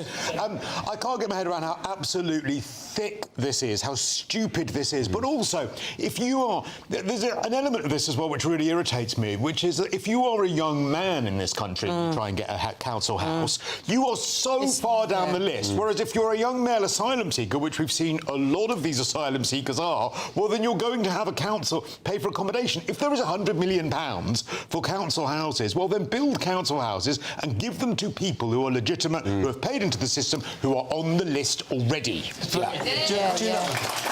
That's it. And can I say, look, I've got a boy who is a tremendous hard worker. I mean, really decent guy. He meditates too. Yeah, and he meditates, absolutely. He's very, very sweet and kind and decent. But he knows that he will have to move away from the area where his family is into another much cheaper area, possibly hundreds of miles away from us, just to rent a flat. And if he wants to start a family, it's going to be even harder. You simply can't keep putting people into this position. Do you know, in where we are now in Paddington, 72% of the social housing in this borough is taken up by foreign-born. 72%, and that is mirrored in many London boroughs. That is just a disgrace. This country is self-destructing, and it is getting worse and turbocharged under Labour. Foreign-born British citizens, Adam? It's foreign-born. I've got the stat there. Yeah. But so let's not just try and spin it too much. Yeah. I mean, there is a slight. Yeah, I get what you're saying, Barry, and you're right. But technically speaking. But what I want to know is. Yeah. Sorry. Because I think that's an important point. Because on that, people like to say, "Oh, well, Boris Johnson's a foreign-born British citizen." Yeah, but to be fair, Boris Johnson's not in social housing, is he? But and we have been giving out passports like confessing. If you are a foreign-born British citizen as well, then and you're taking a council house, doesn't that mean that therefore then you are a drain on the system rather than putting it into the system? Yeah, I mean, one of the things that we need to look out for is as these. Closures, I mean, allegedly happen at some point of these migrant hotels, then what happens there is that then a lot of those people become in imminent risk of homelessness under the eyes of the way that we do the system. So you're going to end up, I think I'm right to say there's something like 35,000 in migrant hotels at the moment, something like that number. So if they decide that they're going to close them all by the end of the next parliament, you're going to have to find at least 35,000, as we know it now, homes or houses of multiple occupancy to put these people, and they're going to be classed as being in urgent need. And that's before we've factored in everyone else who's going to come in that time. Which means that they will be very, very near, if not right at the top of the social housing waiting list. So, you know, that is a big problem for Britain. And if you want to go... I mean, Llandudno is actually a really nice... Sorry, just a point of clarification there. If they're accepted as asylum seekers, my understanding is that on what the system that most councils operate, once you've been accepted as an asylum seeker, you then have the same rights as everybody else, but that means you would then be treated in accordance with your need. So if you are a single man, at that point, you will go to the bottom of the queue. Well, but not necessarily, because now they're obviously building all these new places or renovating them. So you, as an asylum seeker, could get that. No, because the point is, the distinction is between when you're an asylum seeker and when you're accepted as a genuine asylum seeker and a refugee. So that's the distinction.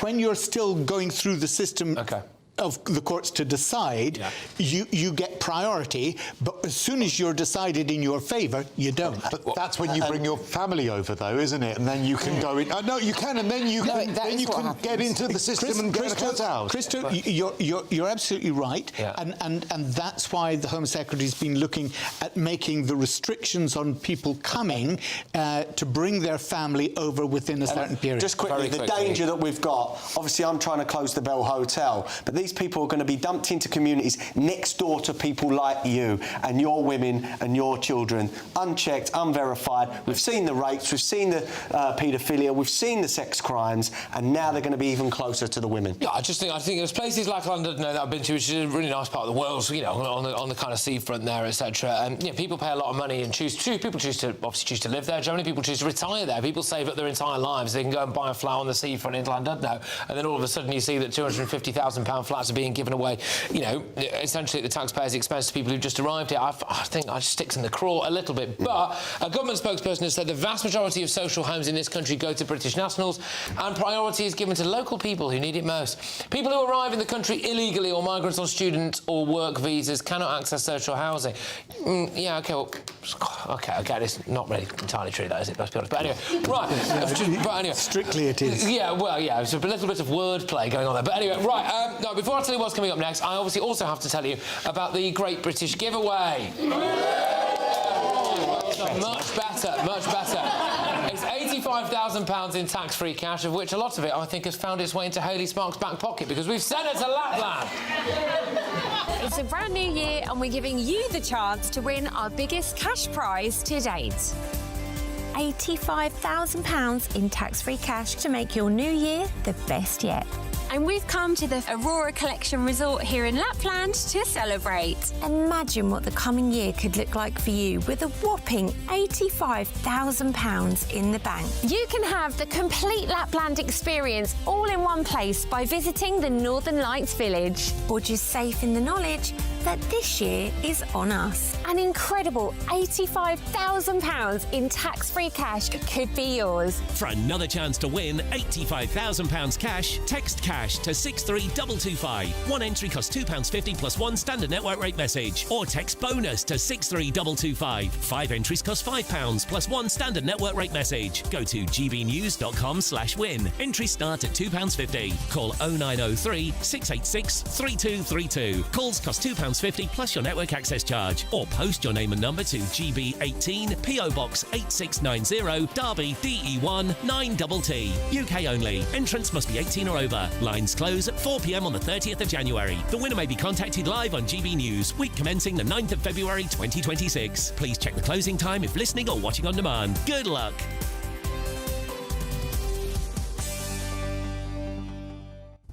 All right, well, find out why we should possibly be thanking this lady.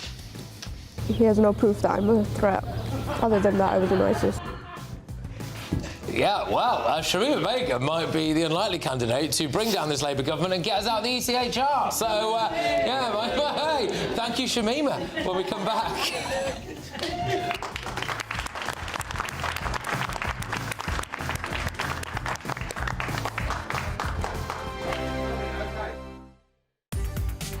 From the school run to the home run, watch a new show for all of Britain. So he can say whatever he wants. A straight-talking show where all voices are heard. And, you know, when are we going to stop talking about smashing the gangs and actually do it? With the stories that matter from every part of our country. There's a bit of a crash landing there for your Chancellor. Bold, fearless and standing up for you. That's me, Martin Dordme, 3 p.m. till 6 p.m, weekdays, here only on GB News. The People's Channel, Britain's news channel. This is GB News, Britain's news channel. Thank you, Matt. Let's hear now from the King. This is a season when our thoughts turn to celebrations with our friends and families.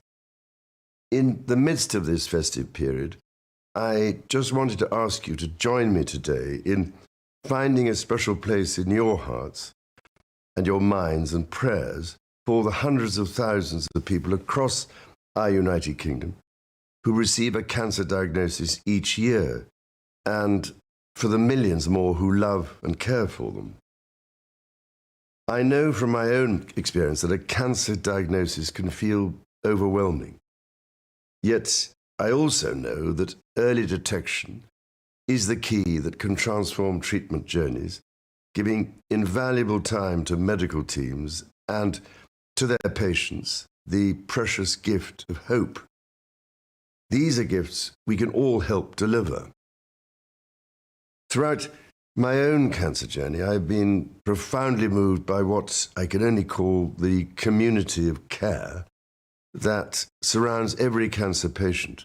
The specialists, the nurses, researchers and volunteers who work tirelessly to save and improve lives. But I have also learned something that troubles me deeply. At least 9 million people in our country are not up to date with the cancer screenings available to them. When bowel cancer is caught at the earliest stage, around 9 in 10 people survive for at least 5 years. When diagnosed late, that falls to just 1 in 10.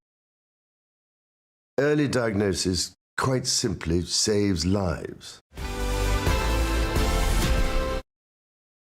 Westminster's full of talk, but out here, it's the real world. Am I allowed to talk then? No, that's it. This is where it matters, real people and real lives. That's what politics is all about. The fact is Trump made a good start, no. Straight answers, no spin, and just a couple of pints. How many fingers have I got up? About 10. So join me for Lee Anderson's Real World every Friday at 7 p.m, only on GB News. The People's Channel, Britain's news channel.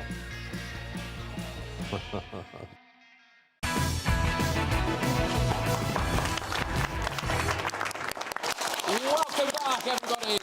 So, very shortly, we're going to be talking about the breaking news this evening, which is that David Lammy apparently wants 18-year-olds to be training as magistrates. So we've got a couple of 18-year-olds in the audience, so it might be nice to hear from them. But first, ISIS bride Shamima Begum. Well, she's been given fresh hope in her bid to return to the UK after an intervention from the ECHR. European judges have asked the UK to justify its decision to ban her from returning after her lawyers lodged an appeal with the Strasbourg court.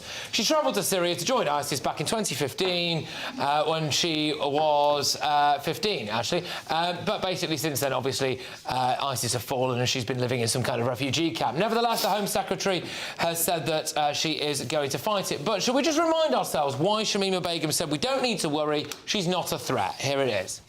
I don't see why he would see me as a threat. I'm a 19-year-old girl with a newborn baby. I don't have any weapons. I don't want to hurt anyone, even if I did have weapons or anything. So he has no proof that I'm a threat, other than that I was in ISIS, but that's it. And that, for want of better phrase, is the killer line, isn't it? No proof I was a threat, other than that I was in ISIS. You know, oh, whoopsie, what did I do there? Although the Home Secretary Shabana Mahmood has vowed to defend the decision to strip Begum of her citizenship, it's once again ignited questions about whether or not we should be out of the ECHR. Right, OK, so no one in this room, I take it, would be keen for Shamima Begum to come back. No? OK. Has anyone in this room got any strong views about Shamima Begum that they are going to say no? No one's been brave enough to take the mic on Begum. Go on, Adam, I'll throw it over to you. I've been very vocal on Shamima Begum. She should never return to this country. I've spoke to someone very high up in authority previously who said there is far more intelligence and far more to Shamima Begum than the public will ever know, and she should never come back. So I'm willing to trust that person. Look, people try and spin it like it's a racist thing. Jihadi Jack, I've tweeted numerous times, I hope he rots wherever Jihadi Jack is. For the contest, he was a white guy. He was a white guy. So look, we do not need these dangerous people in this country. They made their bed and now they have to lie in it. When Labour or the lefties say that she was just a child at 15, but in a few months' time they would give her the vote, it's pure hypocrisy from the left. She knew what she was doing, and as she said in the interview, I think she's pretty dangerous. She did. Can I just say, when she was asked in numerous interviews whether or not she now condemned ISIS atrocities, including the Manchester Arena bombing, she did not apologise for that. They had to be really coaxed out of her. And then she said, she was asked explicitly, were you aware of ISIS atrocities, beheadings, etc.? Her quote was, yes, I was aware of it, and I was fine with that. That's right. Sorry, I mean, Adam... Are you agreeing with him on everything? Well, no, but I mean, I'm not agreeing with him because he said, oh, when Labour and the lefties tell you that she should come back and all the rest of it. I'm sorry, it's the Labour Home Secretary who is fighting this all the way through to Europe. So I don't think that's fair at all. I mean, Herman did represent her at one point. Look, lawyers will represent anybody for money. We know that about lawyers. Brilliant. That's fantastic. And we've got one as the Prime Minister.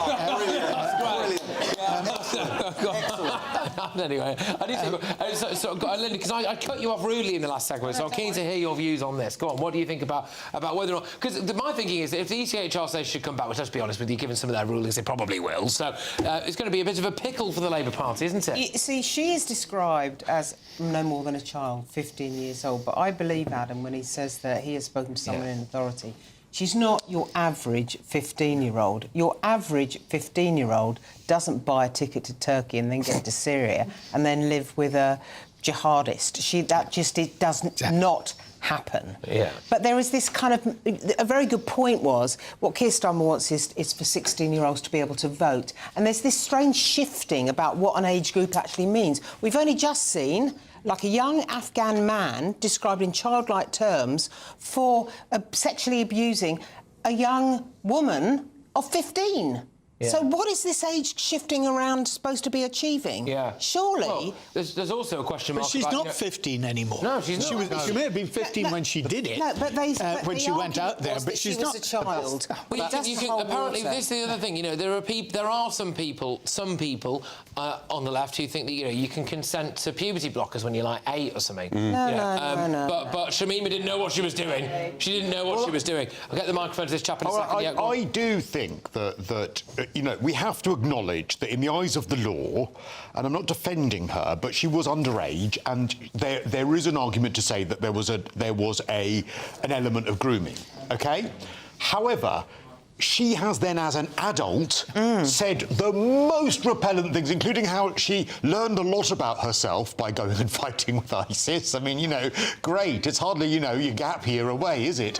And she's defended the Manchester Arena bombing. She's defended beheadings, and she's done all of those things as an adult. Now, had she gone as a child and then shown from the moment she realised that she was wrong any kind of contrition, any kind of apology, I would have a bit more sympathy for her, but she's not. But why would we consistently, take her back? as an adult, she has Bangladesh said won't take her either. Yeah, and consistently as an adult, she said horrific things. Go on, sir. Only a quick question. Go on. Is why does Britain have to take her back when her husband is in jail in Holland?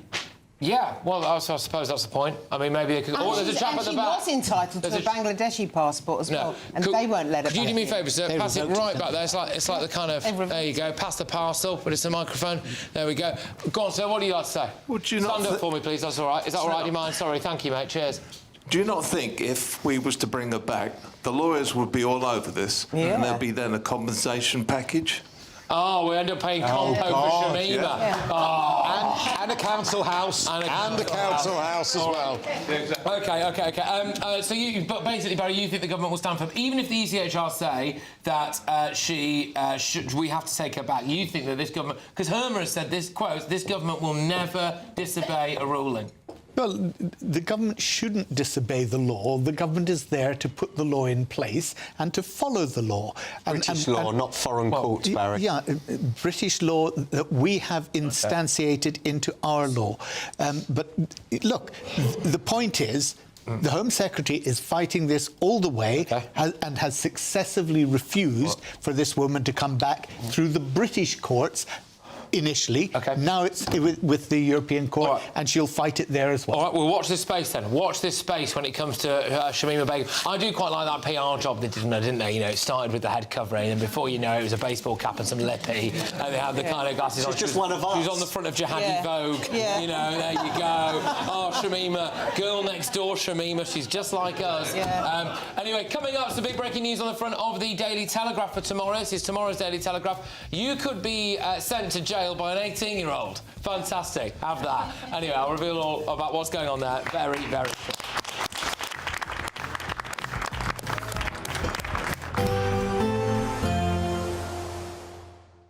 I forecast a perfect holiday in the sun.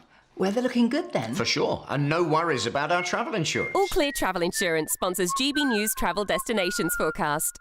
Although not quite as cold as the UK, it is still rather unsettled at the moment across the Mediterranean. Storm Francis is bringing rather wet and windy conditions to the Canary Isles, Madeira and even mainland areas of Iberia.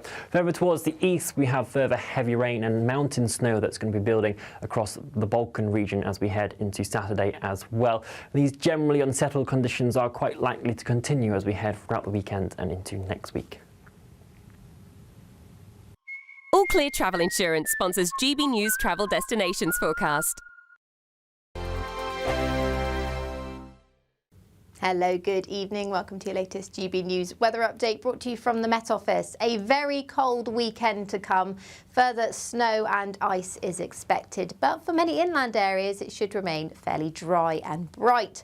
We've got a cold Arctic air mass across the UK. This bitterly cold northerly wind will be pushing across the UK through much of this weekend, and it will push through snow showers most frequently across northern areas of Scotland. That's where we've got that amber warning in force. It's especially over highest ground where we could see up to around 40 centimetres accumulating through this weekend. But coastal areas as well, seeing a risk of snow and ice. And inland, although it will be dry, there is going to be a widespread sharp frost by Saturday morning. So a cold but crisp start to the day for many inland areas. But for Scotland, there's further snow showers to come through Saturday. There's a risk of drifting and blowing snow, which brings a particular risk to those driving. We'll also see some snow showers showers across parts of Northern Ireland as well as Wales down into the southwest. They could be more sleety in nature, but certainly they will have a wintry feel. And across eastern areas of northern England, that's where we could see some further sleet and snow. The most likely to see accumulations over the highest ground, over the North York Moors, for example. But once again, inland areas will remain largely dry and bright throughout Saturday. A cold day, though. You will notice that chilly feel once again. Some areas not going to reach above 0 degrees by day. So definitely a day to wrap up nice and warm. And we'll see further snow showers across northwestern areas into Sunday. Actually, it's going to be a drier day across the east on Sunday, but another very cold night on Saturday night, and therefore a very cold day throughout Sunday as well. We could see some more snow moving into the southwest once again. So further cold weather to come next week, and into Tuesday we could see some more potentially widespread snow. You want to know what's really going on in the corridors of power? Labour don't know what to do with you half the time, and that makes you quite lethal in the chamber. Get behind the headlines with Chopper's Political Podcast. Join me, Christopher Hope, as I sit down with the great and the good of British politics. We'll see where this ruling takes us. These are the stories shaping our nation. Chopper's Political Podcast, available now on all platforms. Listen in and stay ahead. Decisions made in Washington aren't just shaping America, they're shaping Britain too. From migration to global security, from crime to health. Whatever happens in the White House today will be felt in your town or city tomorrow. That's why The Late Show is live from Washington, D.C. Cutting through the politics to show you what it all means for Britain. The Late Show live every night at midnight. Only on GB News, Britain's news channel.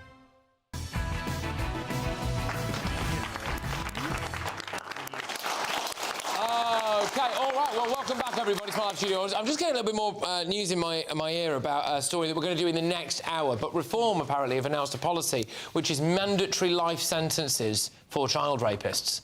So they've decided to implement that. They're saying it's mandatory life sentences for child rapists. So we'll talk more about that in the next hour and I'll get a bit more detail on it. But what we're going to talk about in this section is another breaking news story. It's on the front of the Daily Telegraph, and it's that David Lammy is apparently saying that he wants 18-year-olds to become magistrates. So Lammy wants teenagers to sign up as magistrates. He's launched a drive to encourage people as young as 18 to volunteer as magistrates to help tackle the courts crisis. So, scrapping some jury trials, you get sent to prison by someone who's basically a child. Fantastic. Lovely, sir. Well, don't mean to be too disparaging, because we've got an 18-year-old lad who's at the back of the studio here.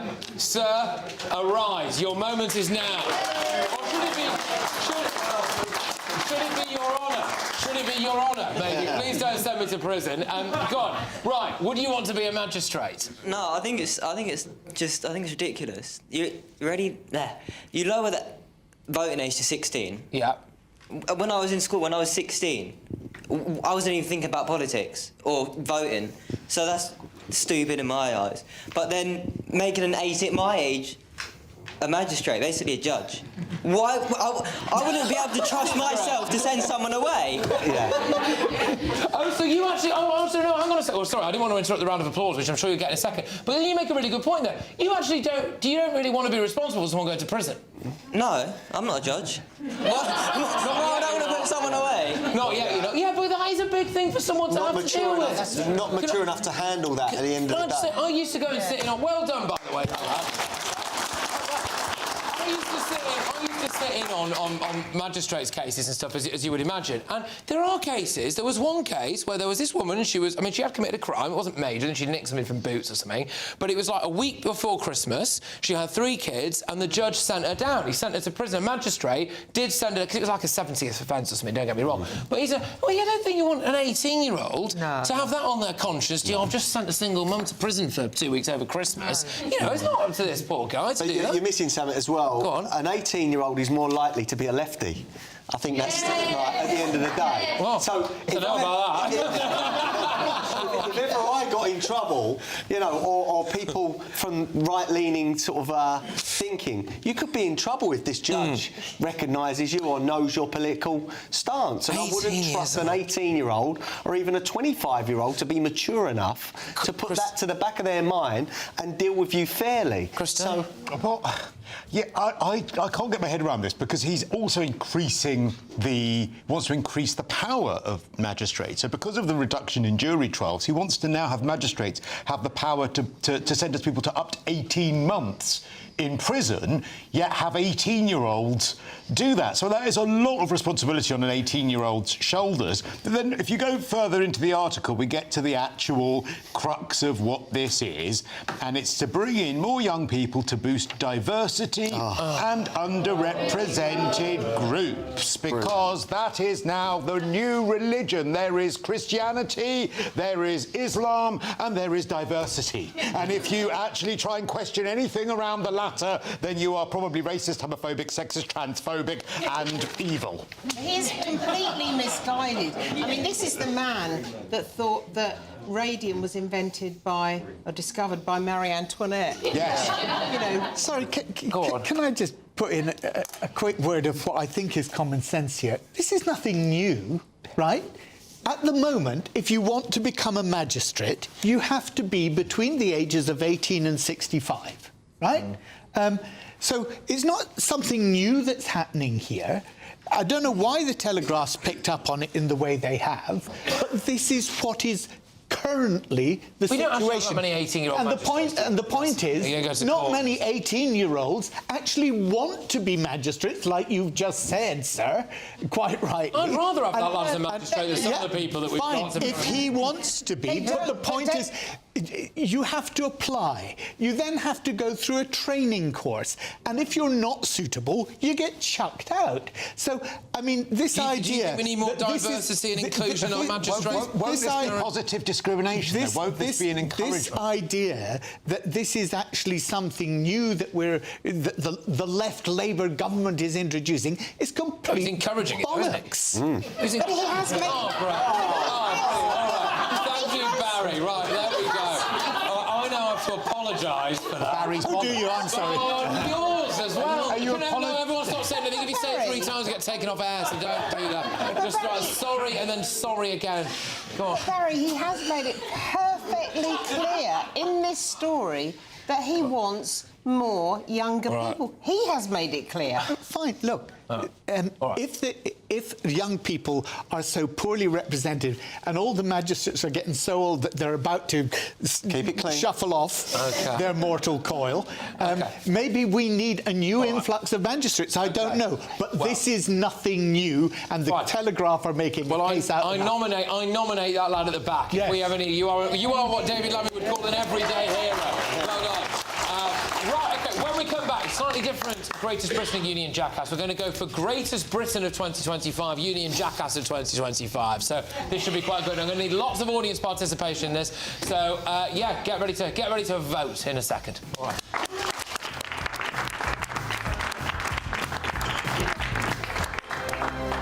Thank you very much, by the way. Britain deserves a newsroom that puts the facts and your voice first. Well, and that's what you get on GB News. Lively debates, lively conversation. And we're not afraid to hold power to account. And each other. So join me, Andrew Pierce. And me, Miriam Gates, for Britain's Newsroom, weekdays from 9:30 on GB News. This is GB News, Britain's news channel. Samantha, Jeffrey, thank you for your time tonight on The Late Show Live. Really appreciate it.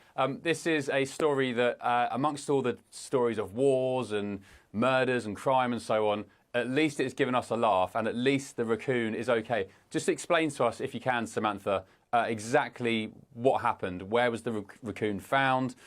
Where is he now? Who found him and so on? Yeah, so the store manager went to open up the ABC store here in Ashland, Virginia, and discovered a bunch of broken bottles in the back room.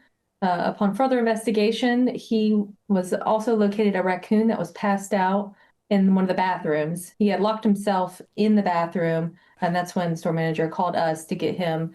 So first things first, how on earth did he end up in the store? How did he get in there?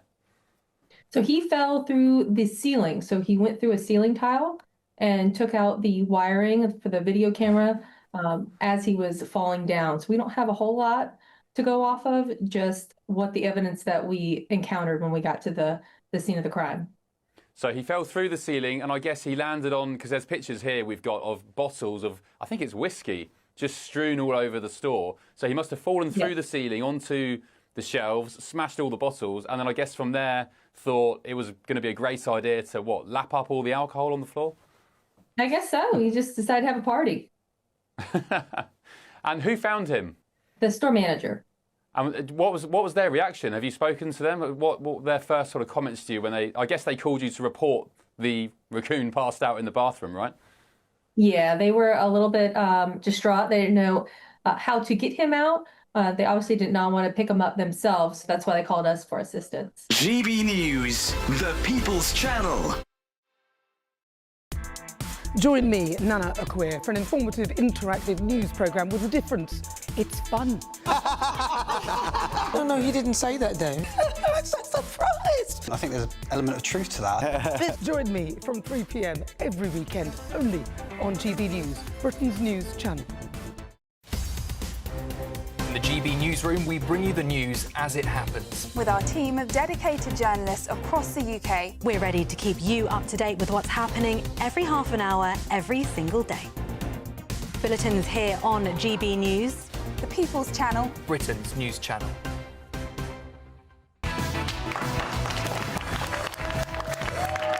Welcome back. Thank you to my live studio audience, first audience of the year. You are by definition the best audience of the year. So thank you. We've got the couple from Edinburgh in as well, come a long way, as well as some others. So thank you so much. Right, Greatest Britain Union Jackass time, and we're not just doing it of the week, we're doing it of last year. So Barry, who is your Greatest Britain of 2025? My Greatest Britain for the past year are Britain's farmers, because they were dealt a bad deal.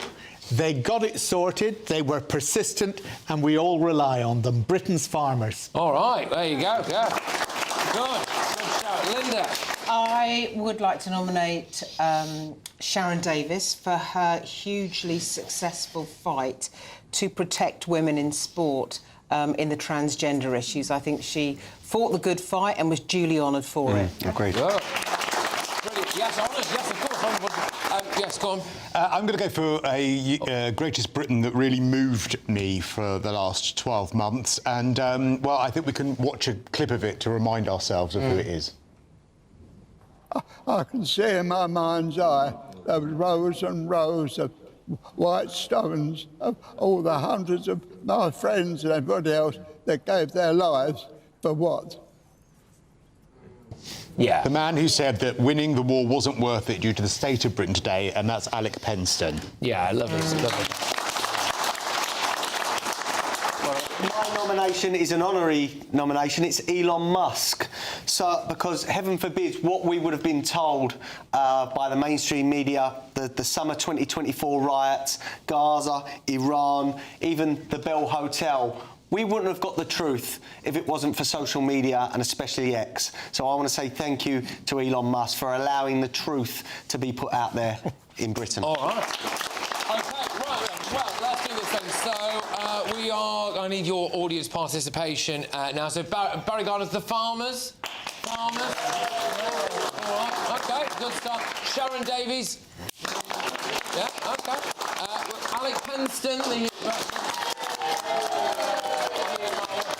Musk, can you go to Elon Musk?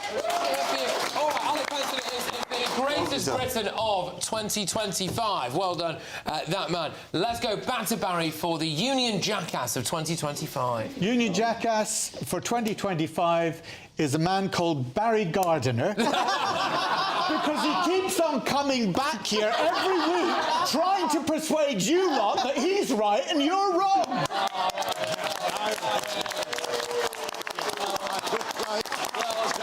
Absolutely agree with that. Well, he swears a lot. And he swears a lot. Yeah. What did he say before? No.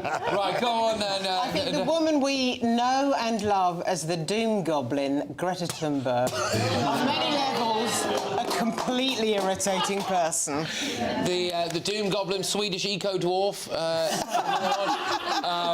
Not for me to say, of course, but, you know, for you. Right, OK, good shout. Yes, she went on 2 Gaza flotillas, didn't she, this year, and delivered no aid, I don't think. But anyway, Christo, go on. I'm going to go for London Mayor Sadiq Khan, which I do every single week. The repellent little runt who needs division over any kind of unity in London. Whilst crime skyrockets, he PRs himself, he flies all over the world. He is so arrogant, it's unbelievable. He gives statements like he's the president of the UK. He causes arguments with world leaders like Donald Trump. He is awful, and he is my union jackass for the last 10 years. I imagine Sadiq Khan would deny he is a pathetic little runt.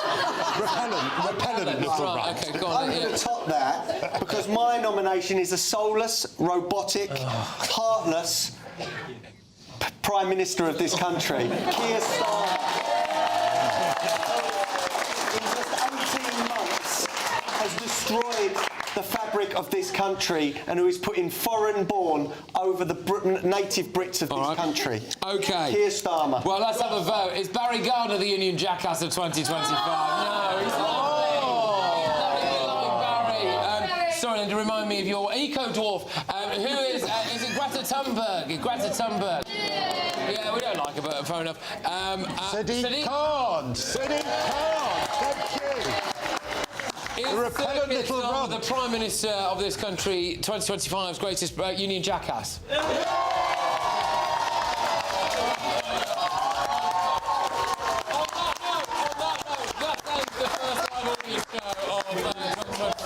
I'll see you for the newspapers in a minute. Bye-bye.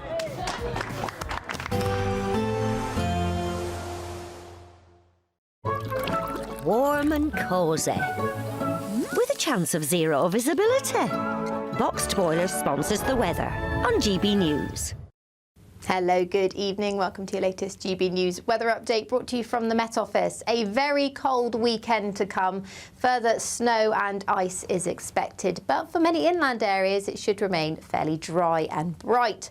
We've got a cold Arctic air mass across the UK. This bitterly cold northerly wind will be pushing across the UK through much of this weekend, and it will push through snow showers most frequently across northern areas of Scotland. That's where we've got that amber warning in force. It's especially over highest ground where we could see up to around 40 centimetres accumulating through this weekend. But coastal areas as well, seeing a risk of snow and ice. And inland, although it will be dry, there is going to be a widespread sharp frost by Saturday morning. So a cold but crisp start to the day for many inland areas. But for Scotland, there's further snow showers to come through Saturday. There's a risk of drifting and blowing snow, which brings a particular risk to those driving.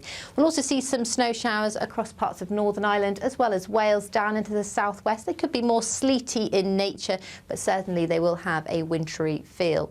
And across eastern areas of northern England, that's where we could see some further sleet and snow. The most likely to see accumulations over the highest ground, over the North York Moors, for example. But once again, inland areas will remain largely dry and bright throughout Saturday. A cold day, though.